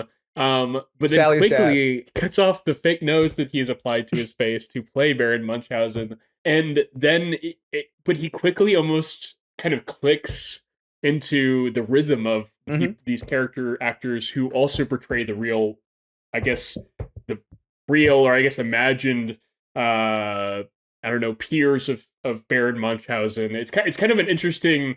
It's hard to explain. I mean, if you see the film, it makes more sense. But basically, the actors both play the stage actors who are portraying the events of Baron Munchausen's life, but they also really play the characters that are a part of his actual stories that then become also the reality of the film. If that makes no sense to you, it makes sense within the context of the film, but it is also a whirlwind as you're watching it. It is. It's like a play within a play, basically. So the Baron, the real Baron, comes up and he's like, "This is stupid. Let me tell you the real stories." And he starts off with the story of him and his crew, which is him, the Baron, his horse Bucephalus, I don't know if it's his first mate, but there's Berthold, Adolphus, Albrecht, and Gustavus. Berthold is the fastest runner in the world. Adolphus is like a sharpshooter and has insane vision. Albrecht is the strongest guy ever, and Gustavus is a little person who has superhuman hearing and the strongest lungs in the world. And the first thing that you see is them basically swindling a Grand Turk out of all of his treasure. He's like, "I know a better wine than you do, and if my servant can go get it in 3.5 minutes, then I get to take as much treasure that you have as the strongest man can hold." And the Sultan's like, "Haha, okay." And Berthold runs off across the countryside. It's really cartoonish and funny. Because Berthold, I don't know if it's Naruto or Yu-Gi-Oh, but he takes off his dual ankle weights so then he could run really fast. Oh, that's so funny as a reference point. Yeah, you're right. But he really does do a Naruto run. And while he's doing this, the Sultan is he calls it the Torturer's Apprentice. He brings out this big organ with slaves inside, and when he presses a key on the organ, it hits someone with a particular tone of voice, and he's singing his songs, doing his arias while Berthold is running to get the wine. There's some pretty funny lines in there. Especially the song's like, "I've been composing a short opera. Would you like to hear a song or two?" And the Baron just goes, "No, thank you." Yes, exactly. Yeah. I mean, what's cool about this whole scene too is that it does. You know what I kept thinking in this film, and this will be a reference point for you, is like, this is how Psychonauts transitions into scenes. It is. Most of it. This is like the film often has these moments where you're flittering between like the reality on stage and the fake reality, or even the real reality of these stories that Baron Munchausen is telling. But they like do it so seamlessly that you often will like turn from what is a theater production into the real Sultanate. Like basically, it might be the fake one on stage, but then you were just in there with all the characters, and it's not even like I don't know, it's played as just a cut or a camera movement, and it's just beautifully done. I will say that if we will have to address it, and it would be important to address it, the way that Middle Eastern culture is portrayed in this film, or lack of its actual representation. It's the 80s with a British production. It's I don't know if that makes it. I mean, this is, I guess, it speaks to why it almost needs to be addressed more. Is this is also this is the way that the West has. It's not an amazing portrayal of those people. It's nothing like the fucking Trilogy of Life. It's like, that is a British man with a tan in a Sultan costume. No, absolutely. But there are white people galore and Turkish Sultanate. I think, not to make an excuse for the movie, but I think given the central conceit, and I'll I'll just say what the ending is so we can kind of get around how the story is said. Yeah. The ending Sure. is like the Baron goes through all these adventures that we'll get into, but he is still telling a story to the people in the audience. And throughout the whole movie, you're kind of led to believe that these are real things that are happening to the Baron and Sally, who goes to join him as he goes off to get reinforcements for the town. And at the end, it's left a little bit ambiguous as to if these exploits actually happened, or if it's like a suspension of disbelief story, or if it's just the Baron kind of helped them through a moment of fear. Yeah. My headcanon is that, like, much like all the rest of his stories that he tells are things he's just talking about on stage, and it is the people who are there with him that are inserted into the story. Like, all of the theater players are in the story as well as different characters, in much the same way like the theater production of the scene where he steals from the Grand Sultan are the ones playing the parts. But I think that that's more just like whataboutism, or it's like a not great excuse, but that's what I was thinking. Yeah, I get what you mean. So yeah, like they are stand-ins for people who would actually be in the production, which would be folks. But I think that's more an excuse for the movies so that I can like it more. But it's something where there's one black guy in the movie and it's the guy who plays Albrecht. That's it. This is not exceptional for this moment in terms of these kind of portrayals. I only reason I wanted to mention it in particular is because it also speaks to kind of even the types of stories that Baron Munchausen speaks to, is these like adventuring tales and tall Eastern tales, lands, like these tall tales, but that often there's a specific term in academia that's be really helpful here. If I could just if it's academia, I won't know it. Orientalism. There we go. Oh, okay. So this film is very much in line with the depictions of like this larger, broader concept of Orientalism that often finds its way into Western depictions of Middle Eastern culture, especially like this, or the idea of the East in earnest. I think that's also apt for the type of portrayal that they're doing. These are how these are often told, and it's not like this would be the moment where this would be rectified like in a trilogy of life situation. So with that all being said, I think yes. You going back to the first story with the Sultan, I do really love the almost cartoonish or like wise tale nature of it, because each of them have a this, Looney like, Tunes ass movie. After the real Baron finishes telling the story about him like swindling the Grand Sultan, his story gets interrupted by cannons hitting the city, and Horatio, the real, what's his name? I keep fucking forgetting. The right ordinary Horatio Jackson makes me feel like the great Ahmed Khan from Network. He's like, your theater troupe contract is canceled. Everybody get the fuck out of here. The Baron goes to sleep backstage, and there's like a recurring theme of the Angel of Death following him throughout this movie. And Sally shoos the angel away. I don't know. She like shoots it with something that catches it on fire. She throws a candle opera. That's what it is. That's what it is. Yeah. And so, but then it immediately turns into a stage, like a theater decoration. Yeah. Like of it. The Baron says like, I bet I can get rid of the army, and more cartoonish shit happens where like he accidentally flings himself through the sky because he gets like caught on a mortar, and then in midair gets hit by a cannonball, so it flings him back into the city. And so he's like, I can save this place. I need every women's underwear. And he makes a hot air balloon on a ship.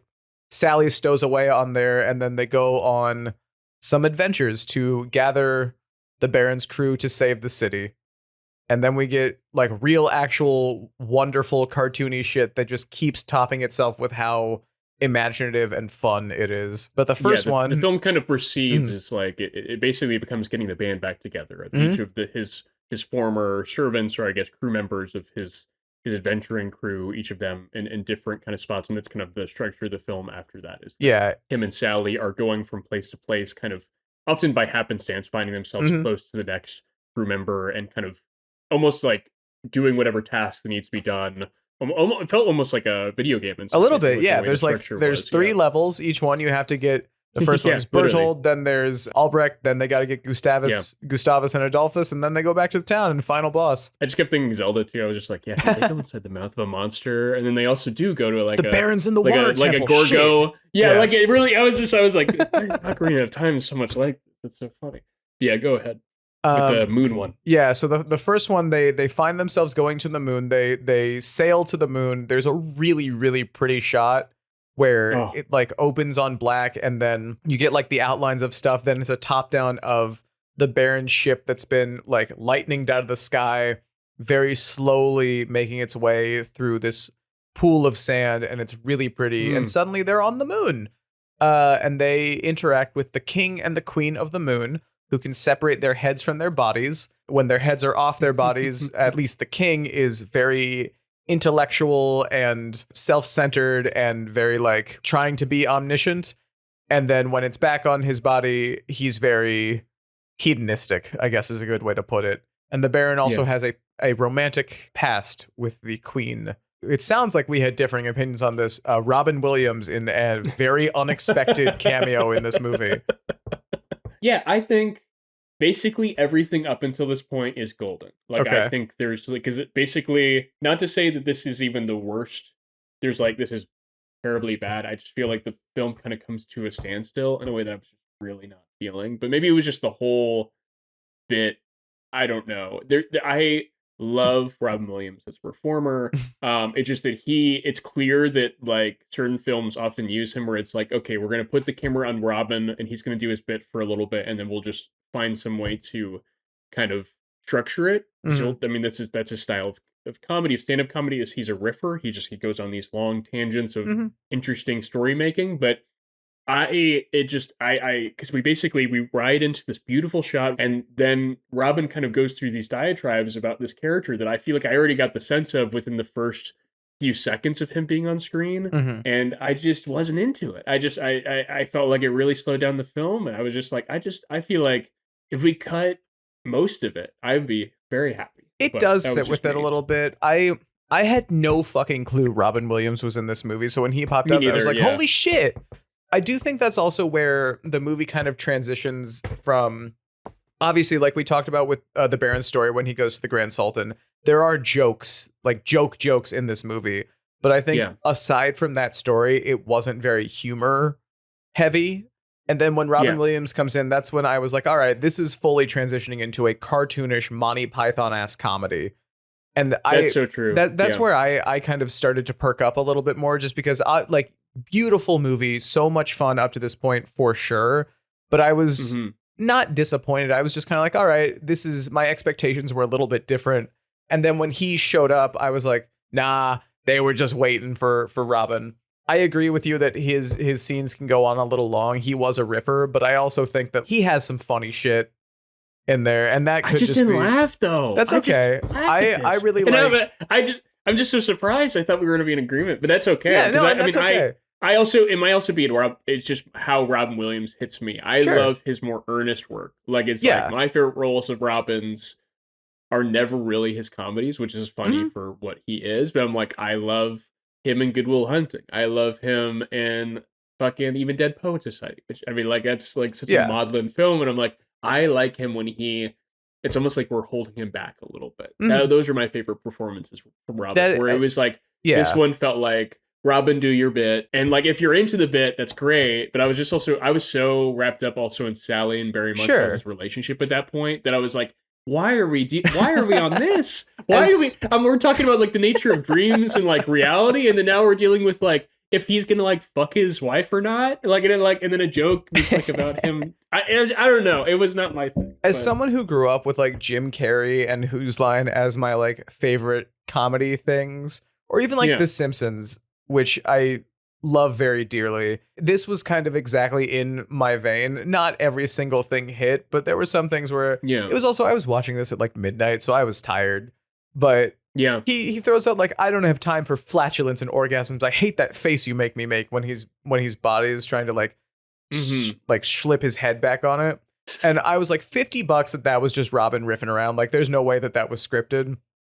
Yes. And like some of those things are pretty funny. There's when later on his wife like goes to her, she detaches her head, and while they're doing something in the bedroom, and she's like going to help out the Baron, and throughout this whole time she's like moaning and doing all these noises and giggling and laughing, and Sally turns to the Baron, she's like, what's she doing? What's happening with them? And the Baron's like, he's tickling her feet. And then it cuts back to their bedroom, and he's like fondling her in the blanket, and they lift up the blanket, and he is just actually tickling her feet. That's really funny. It's a good bit. I liked it as a bit. I still He goes, "Why don't you say anything? You're a pillow biter." That's it. Come on.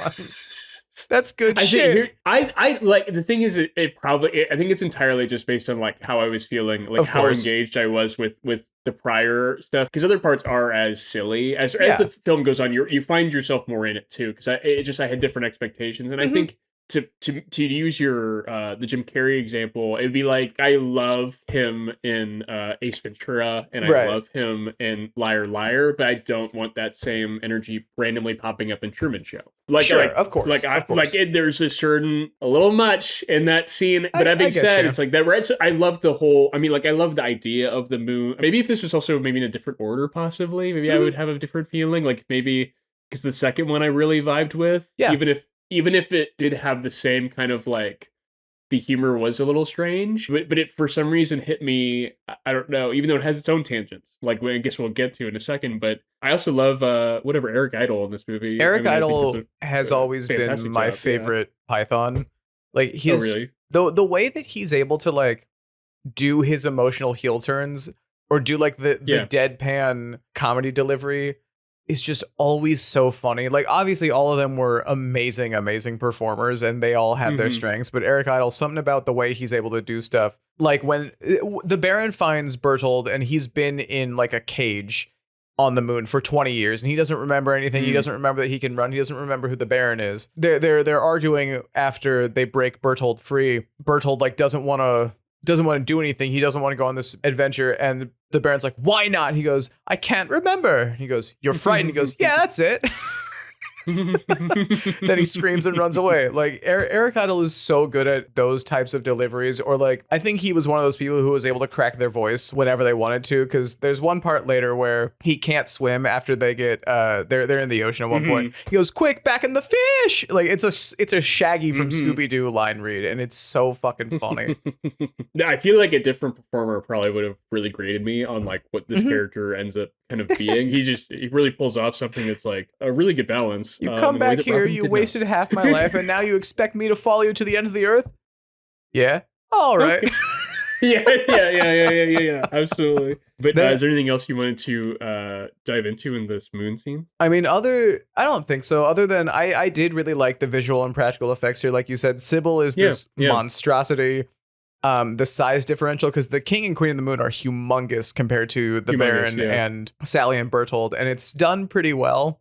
I think you can, like I said before, you can tell how they did it. It's not like a mystery, but it's also just, it's well done. It's really impressive. And then there's also, so like the Baron says goodbye to the Queen of the Moon and he cuts off a lock of her hair. And so they're climbing off the moon, which when after a certain point just becomes like the DreamWorks moon. It's just a crescent sliver. And they're trying to climb down from it. And he weaves her hair into a rope. And they're climbing down, and Bertold's like, "It ran out." And the Baron passes him down more rope, and he's like, "Use this." He goes, "Where did this come from?" He goes, "From the top. Where do you think it came from?"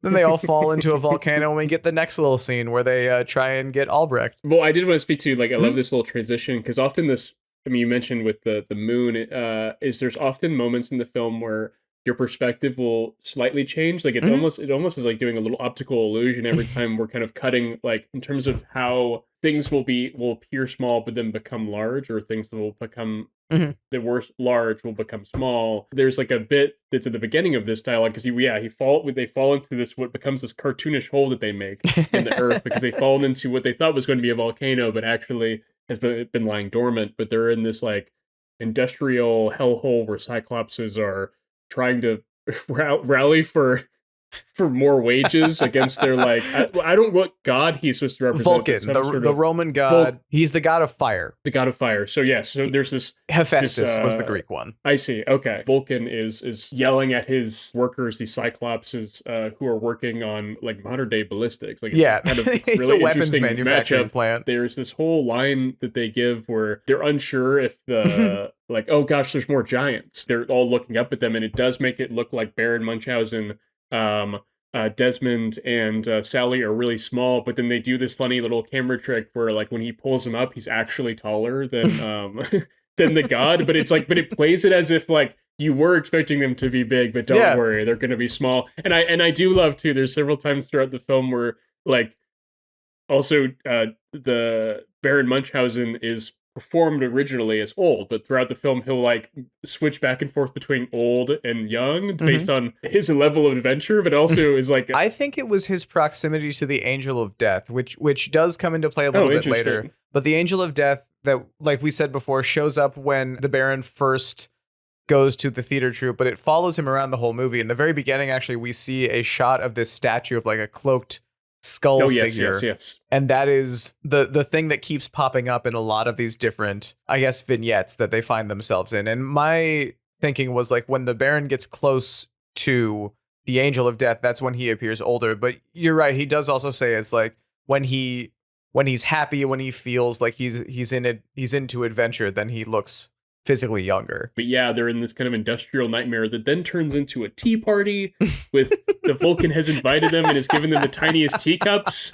And they're like in this ornate room. And then it turns out that, what is his character again? The larger guy Albrecht. who's very strong? Albrecht. So Albrecht is being treated as sort of a servant. That scene clarifies with Albrecht being, I don't want to go. I like it here. And then out of nowhere, Uma Thurman is here. As I didn't know Venus. she was in this either. And I'm like, whoa! As a first performance because I was like, she's so young in this. I don't think this was her first performance. Actually, I thought it said it was her first performance. What the fuck? I thought she was in Dangerous Liaisons first.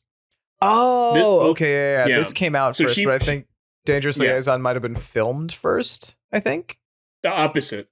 So was it really? That being said, still one of her earliest roles, regardless of how. But it's like, and then these cherubs come from the water, and they just recreate the Venus painting in this film, which was, very well done. Those cherubs, I have no idea how they work. They look immaculate because you'll see it with like the other matte effects where they've got to cut them out later, and I'm like, what the fuck are those made out? Because they're so well done. They just hire cherubs. I don't know. They found Gilliam. That's where the $40 million went. They had to get real cherubs. They had to get real cherubs, and their rates are insane, and they can only work for a couple hours. It is also because the Baron obviously goes up to Venus, and he's like, "You're very pretty," and they start dancing. Vulcan gets mad and banishes Albrecht, Desmond, Sally, and the Baron from the volcano. It's also just so Oliver Reed, who plays Vulcan, is so fucking funny. He really is. Yeah. He's like playing it up. The character's like this big macho man who's like angry all the time, but then he has a tea room. Sally's talking about, he shows her this like ballistic warship, and she's like, but it's scary, and he like boops her on there, and he's like, it's not scary, you just press the button. And he's also just like, this is Venus, the goddess, my wife. He does like a fucking Borat thing. It's whatever, I don't know if it's like a Liverpool or whatever British affect he's putting on there. Yeah. But there's also a part when he's like, the Baron and Venus are dancing around, and you can tell it's getting to him, and Albrecht and Desmond are looking at the room, and he's like having a fucking aneurysm. He's so mad. He's just like, nice, isn't it? We just had it done. It's so funny. No, it's such a weird thing that he's doing. This character is doing so too. Like, it's like clearly does not like what is happening, but is accepting it up until a point, like in a way that like you just don't expect for this character in general with how he's initially introduced, but then only when Sally kind of reveals that they have kissed. But even then, it's clear that like I think that like Vulcan and Venus just have kind of a cuckolding situation. Because she's gonna be like, did that excite you at the end of this scene? And then they kiss and embrace once the Vulcan admits that yes, her having a little kissing affair with the Baron was right up his alley. But and then he throws them through the Doctor Who intro, and then we're on to the next scene. Yes, they're thrown all into water, each even the child, which is a very funny image of just into a whirlpool that then leads them upside down, which I love the image because it's like they're like some of the people's legs are up, like as if they're still falling, and then we see Eric Idle see this and then realize he cannot swim, which is a funny thing. And then they are immediately see an island that then turns out to be the giant monster that was even portrayed earlier in the film as like a theatrical. Hey man, I mentioned in the beginning, we got Joan and the Whale type shit going on here. Oh my god, this is all. Oh my god, we really just seeded some great seeds, just like in Eraserhead with his seed. All right, we'll cut that one out. I mean, yeah, he has one seed that he had, or he has his little worm.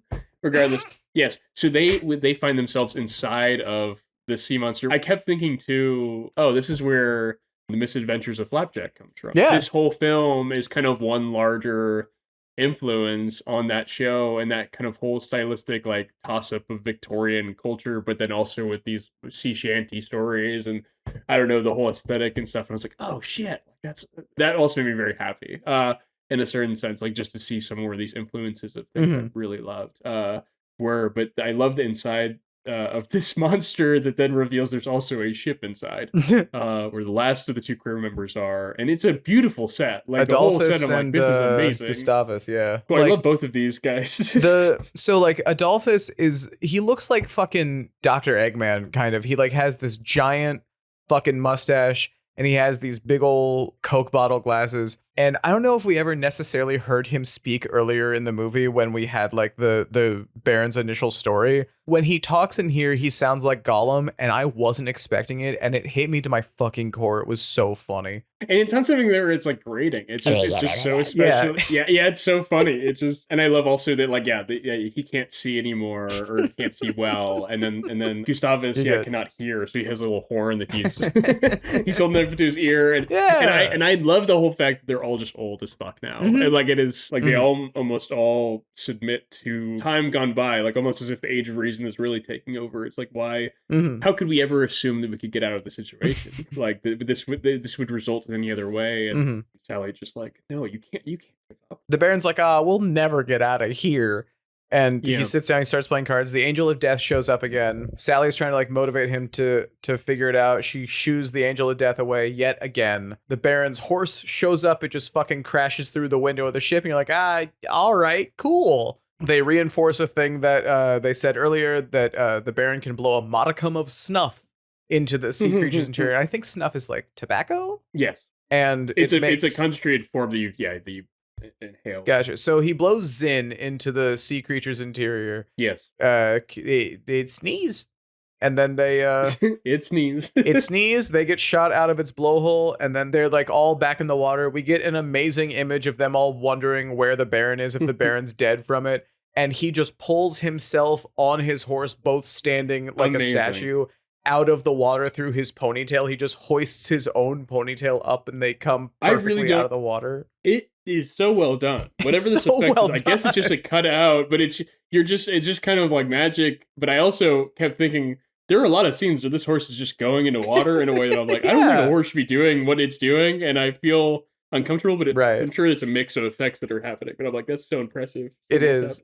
And so now that the crew's all back together, they're out of the monster. They're like, okay, now we can go save the city. Hey, look, it happens to be right over there. We like cut back to the city, and Horatio and the Sultan are negotiating. They go in there. Horatio Jackson is angry that the Baron and his crew are causing such a ruckus. So he's like, everybody's trying to kill the Baron. We get a really, really good, kind of long and visually impressive battle sequence. So there's like, they like ping pong bullets about around here. Bertold gets to like run after a bullet and try and stop it from hitting the Baron. It's a really fun battle sequence. I don't know if there's like much to talk about with that scene specifically, aside from there's a shot of Albrecht just like swinging 3 ships around him like it's fucking Bowser in Mario 64. Yeah, there's so much of the dream logic of this. I mean, it's such an interesting contrast to we were talking about Eraserhead, is that they both exist with these kind of weird ways of interpreting reality, and I love how cartoonish all of this is, but it does feel like it really embodies the nature of these types of stories. It's a bedtime story, but in a believable way, like believable in the sense that like everything feels like when he's pulling himself out of the water, as we mentioned, it doesn't break your sense of the scene at all. Like this is what the Baron does, and even just the nature of believing. It's often like throughout most of these scenes, and that's kind of the culmination moment too for these characters, is that they don't believe the Baron can do it. Even after the Baron has kind of gotten his stride back after leaving the ship, it's even the reason why he goes into camp, is to kind of turn himself in because everyone's lost their will to keep going on. And it's like, if you want to see me again, you've got to save me. He rallies him. He gets it done. Yeah, it's a very fun scene. I was really impressed with how the editing and the types of shots that are chosen that really make everything feel real, and you can really get a sense of the placement of this. It's confident enough to like let shots ride, which is hard to do in an action scene with like modern sensibilities because they want to cut everywhere. I saw someone call it a blender cut recently, where it's just like throwing fucking everything at you. You get just enough to see one sliver of an action. And this one, like, no, there is setup and payoff in a lot of different respects, and there's wide shots and like medium shots of all this happening. It's not just close-ups of one-off things. And there's like little mini arcs inside of it, like with Bertold seeing that the Baron's about to get shot, runs up to try and stop it from happening. He goes to run after the bullet because he can just run that fast. And throughout all this, we're still cutting around the entire fight with what Albrecht and Gustavus are doing. Gustavus like keeps blowing and sucking some of the, oh, that's not a good way to put it. Gustavus keeps like using his powers to mess with one of the front lines while Sally's helping him out.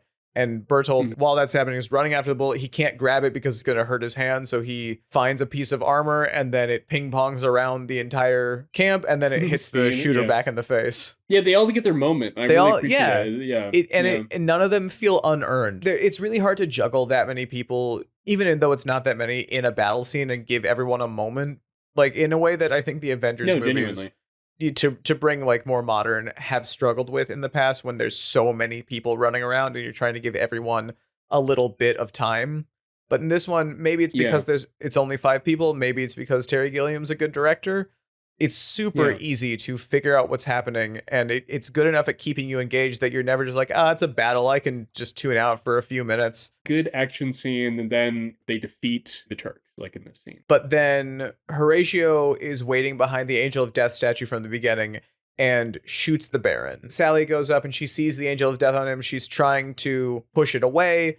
We see like how it is for her from her perspective, as well as how it is from everybody around. There's like a doctor who's watching over him, but when it flashes back to Sally, it is just the angel like pulling his soul away, and the Baron dies, and it's really sad. It does like a hard cut to the Baron's gravestone that's kind of funny and just how shocking it is. And that's when we get the reveal that we talked about before, where the Baron's like, it was only one of the times that I died. And it goes back and it was the theater the whole time. Baron was just telling a story. It's all good. Everyone in the crowd's like, well, all right, well, but what the fuck does that do for us? And he's like, well, check outside. The gates are fine. There are no Turks. And they start going out there. Horatio is like, he's yelling treason everywhere, being like, everybody shoot them. There's a group of children dancing around Horatio, and he's like, treason, all of you.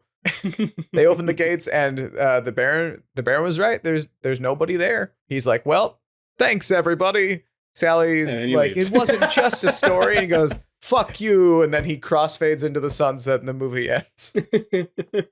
It's like when that happened, the kind of switch back, it at least played on that logic where I feel like if someone had told me that's how the film is going to resolve, like I would be kind of pissed. I'd be like, this is such a, it was all a dream, but for some reason, textually, it feels right or something. And it does have this kind of finalizing thing, but it does feel so big in a way that is nice that it ends. I don't know, we're back in the theater where it all started. And I do love that moment of just them all rallying towards the door. I just love that moment where you open it and it's like, oh, what is real? Like in a sense, like, or at least whatever nature of his story is real, in the fact that like they're no longer there or whatever was there, right? Gone in some way. I think I might disagree slightly on if the reveal ruins the movie. I do think it takes some wind out of its sails, but I don't know, because I think the theme of it is that suspension of disbelief and the power of storytelling. It didn't fully bother me. Like, it changes the perspective of the movie, but it doesn't. Like, if you watch The Sixth Sense again, you're like, and you know the twist, it changes the movie enough where it's still interesting because you can see all the little bits and pieces that they put in there. But then if you watch like, I don't know, did you see Glass Onion? Not Glass Onion, the Wake Up Dead Man, the third Knives Out movie? No, I want to see Knives Out.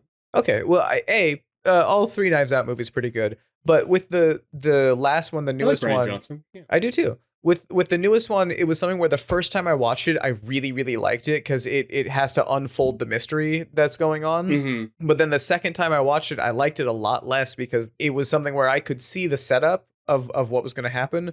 But the twist was kind of, I already knew. So it wasn't as fun to go back and see these things. This movie, I feel like it would still be fun to go back and watch it because it doesn't really take it it relieves some of the tension. Well, and I think I'm right there with when I mentioned the Return of the King or those other examples, I don't feel like that was how I felt at that. I felt like it resolved in a way that was meaningful or satisfying, even though on paper I think like you're describing, it could have had that, but yet it also, like you're saying, it isn't. It honestly doesn't really change the overall meaning in a way that, like, I guess, like, because it if anything, it helps bookend the film in the way that it began in a meaningful way. Like, it does feel, it all fit as a piece to me in a way that is meaningful. Even though we talked a lot about all the stuff that happens, I would fully recommend this movie. It's so fucking fun. I would recommend it to, like, honestly, it's a pretty kid-friendly movie. Like, there are some things in it that are a little bit more on the risque side, but I think it's a really good movie if a kid is, like, just getting to the point where they can actually sit through a 2-hour movie that needs a little bit of attention. Like, if the Mario movie is the most that your kid can handle, maybe not this one quite yet, but if they can get through, like, Toy Story 1 or 2, any of the Toy Story movies, honestly, and still kind of understand what's going on, I think it's so much fun. It's really funny. It's good as an adult, and it's good for a kid because it's colorful and silly enough that you can come back to it. I think anyone like that should watch it, or just if you haven't seen it, it's a good movie. Go watch it. This one feels meaningful in the sense that you can share it with a lot of different ages, and they'll have something to kind of pull at or work through together, because it is just a visually striking film, very just so imaginative. Just cut 20 minutes of that moon sequence and it's a perfected movie, and I really found myself enjoying this in a way that, like, even with the parts that I felt like dragged, it found itself again for me in a way that was just charging. And it doesn't, I mean, it's a 2-hour film, but it doesn't feel it moves pretty fast. It moves really fast because there's just a lot that happens. Because once I think what's really cool about that ending scene too is once you move back to the theater, you kind of forgotten that you've been there. Yeah, because so much has happened. You've seen so many different things occur that really does feel like this odyssey in a way that some films talk like they're an adventure film, but then you're like, you don't really feel it. For some reason I kept thinking, maybe because it was because of the pirate ships, but I kept thinking of like the Uncharted adaptation movie, and I was just like, this doesn't have nearly the. I mean, those are totally different films, but I just kept thinking like this doesn't at all feel like this grand epic in a way that, like, this one that's so much goofier does. But Uncharted movie bad. That's what I have to say at the end of this movie. This movie good. But I'd recommend it. Yeah, me too. And now, much like a pile of women's underwear sewn into a hot air balloon, we too will connect things together to give them a higher purpose. What we like to do on this show, after we talk through all the movies that we watch, is try and thematically bring them together as if it's a little mini film festival, just to make sure that we look a little deeper into these movies that we're watching. So, Nick, what would that something be if we were watching these 3 movies in a group? Oh, that's the prompt? Can you say it again? Don't fuck me Sorry. over. No, you're fine. I'm sorry. So, if you had to tie all these movies together thematically or in any way you see fit, what I see. Would you say? Same way we do it. Same way we do it. I was just trying to be. I was just trying to be cool about it. I think. Yeah. Just cut out my question because it was more I'm like it sounded like a particular question. You mean the thing that we did? Yeah. No, I'll leave that in. You're good. Sorry. The thing I said was too stupid to make it in. So no, Nick, I don't think it was stupid. I don't think.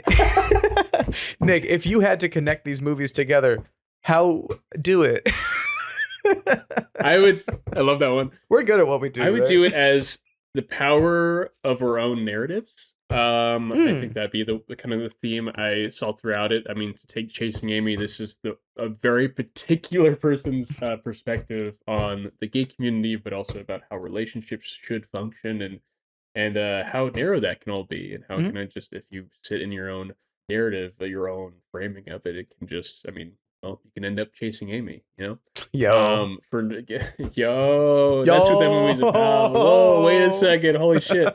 For Eraserhead, to me, it's very much like this is maybe not just David Lynch's perspective, but just to Henry's perspective, is we're all in the brain of someone who clearly feels at odds with the world around him. Either what that reality is hard to say, but it's clear that this is all the visions or perspective of a man who just is deeply uncomfortable with normal interactions, with the obligations that he finds himself in. I mean, even just the fact that we don't even see their relationship as much as just, now baby's here, which I think is how sometimes now baby, like, certain people now baby, like which is such a hard cut in that movie.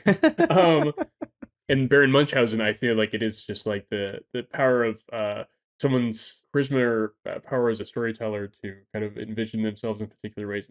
And that film is all about the narrative taking over the reason and kind of almost being more powerful than like these ideas we have about what is the right thing or what is the reasonable or intelligent thing. The emotional connection between the whimsy of it all is important. And I think that film really does a really good job of portraying that, like, I don't know, that tension that resolves with the Baron just saying, yeah, it's all fucking real or fake. I don't know. Bye.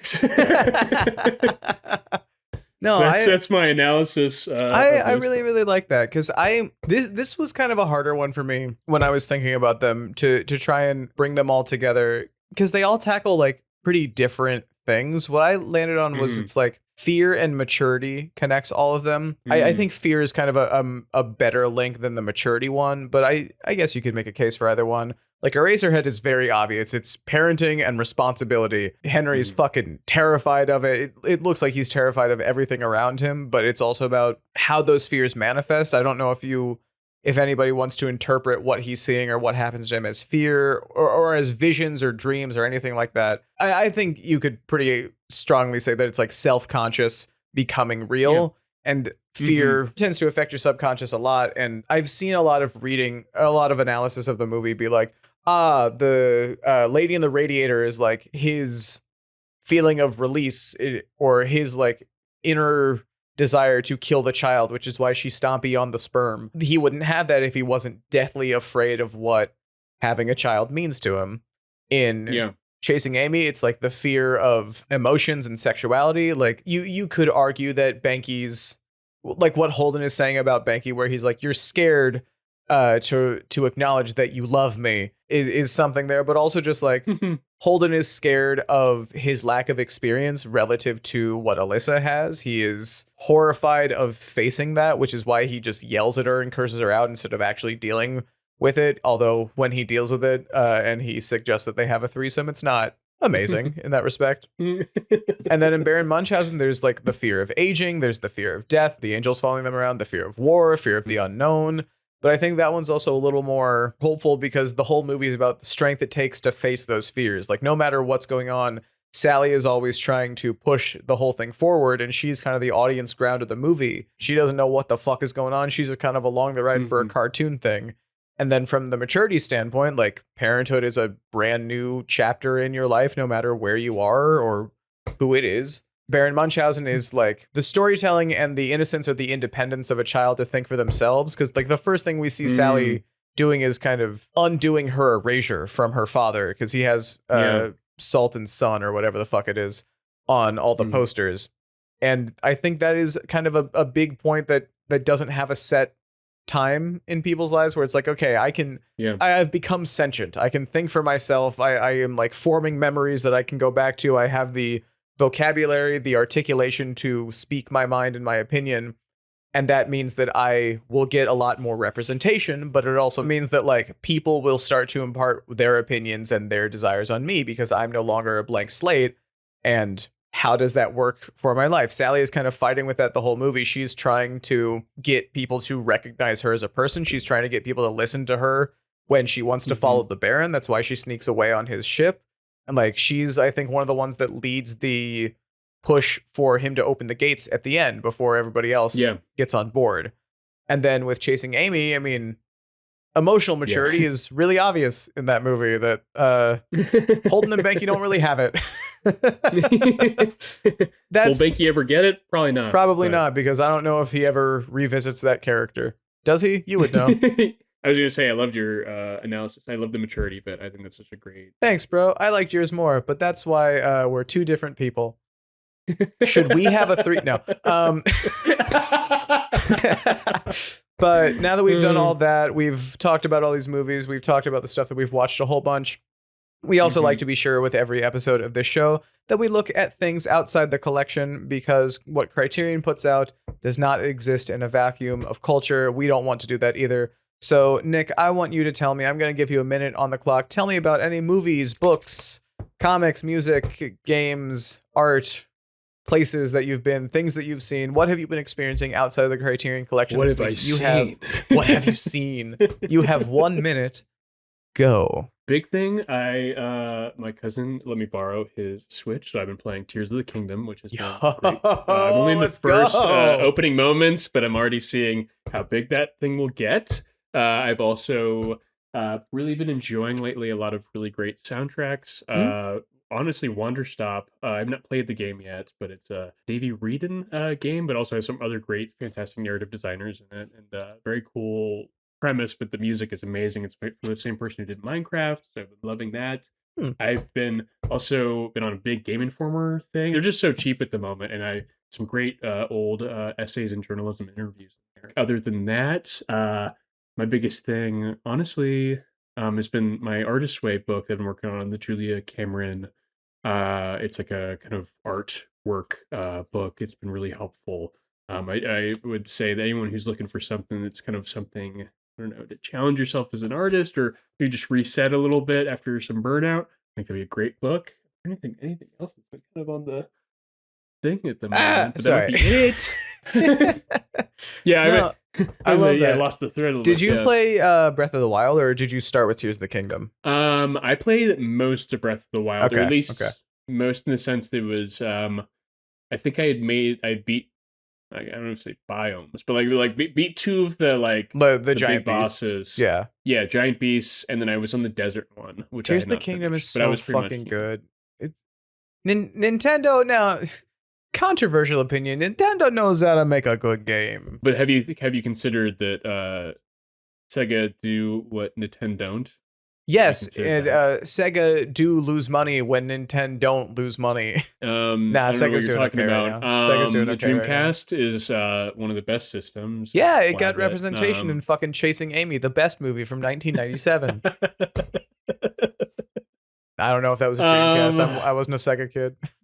I think that was a Dreamcast. I'm not sure. Fuck. Hard to say. Jacob, Yeah. what have you been experiencing this week? Go. I have also been playing on the Switch. The Nintendo, not to date when we're recording this, Nintendo just had their big summer direct, and a lot of that was getting me excited for what they have coming out this year. That Ocarina remake looks sick as fuck, but they released a Switch 2 port of Xenoblade Chronicles, which I have had for a while and always really wanted to get into. I like me a good meaty RPG. It just takes me a bit of time to really let them grab onto me, but I've been playing Xenoblade Chronicles. It's pretty fun. I also have been messing around with spatial computing, which is like VR mixed reality stuff, and just experimenting with that. It's really fucking cool. The technology is really exciting to me. I just wish it wasn't super expensive, because it would be nice for more people to be able to do that. I also, I watched Backrooms as a House of Leaves fan. I thought Backrooms was really cool. More people should read House of Leaves, and more people should probably see Backrooms. Boop. You got it. Yeah. I really need to see Backrooms. I like. Have you read House of Leaves? I'm not. You gotta read it. It's my favorite book. You gotta read House of Leaves. It's so good. I'll put it on the list. I've got Let's go. quite the backlog when it comes to books. Me too. But it does. I mean, you've told me some good things, or at least I actually don't remember the premise. But it's been one you've. I don't know. Whenever I have a friend who's like, I don't know, who's really enthusiastic about a book, I'm like, it must be really good, because it's like I think books are an interesting one where it's like often you can kind of offhandedly recommend like a movie or a TV show, but a book you have to be pretty dedicated to. It's pretty I might have said this before to you or on the podcast or to anyone who's listening that knows me, because I fucking love House of Leaves. It is a book that takes advantage of the medium of being a book in a way that I have seen since but never seen before, and it does it in such a way that elevates the story in just, it's so fucking incredible.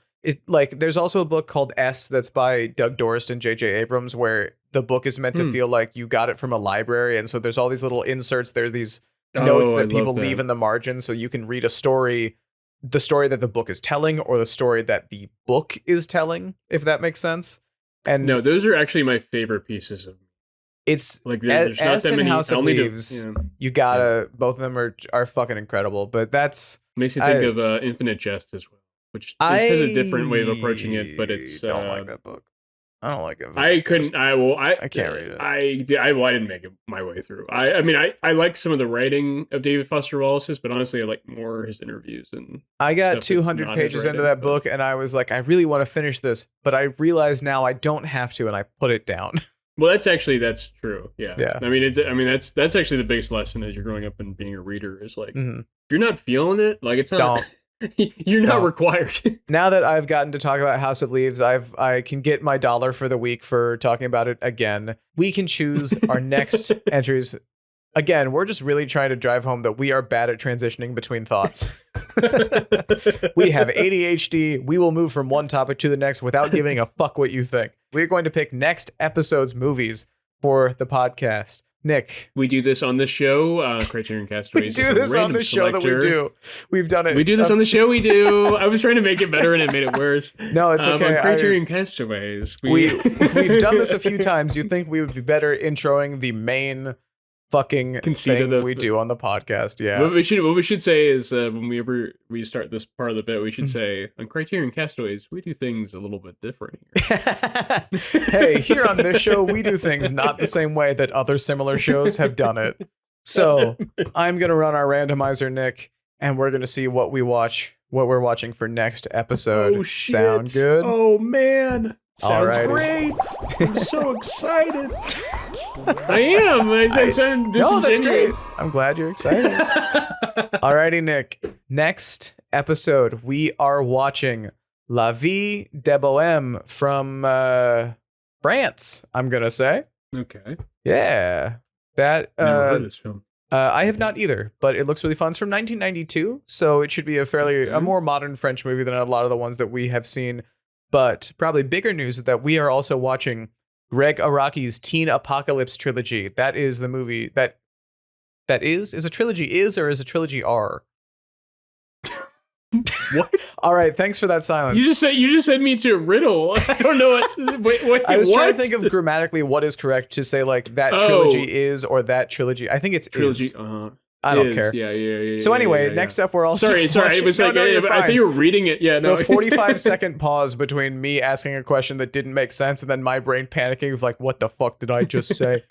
Inside of Greg Araki's Teen Apocalypse trilogy are the movies Totally Fucked Up, The Doom Generation, and Nowhere. And we are watching that one specifically because we have yet another special guest joining us next week. I keep fucking saying next week. Next episode, we're bringing on our friend Jalen, who is a photographer, Mondo movie fan, and just all around awesome person.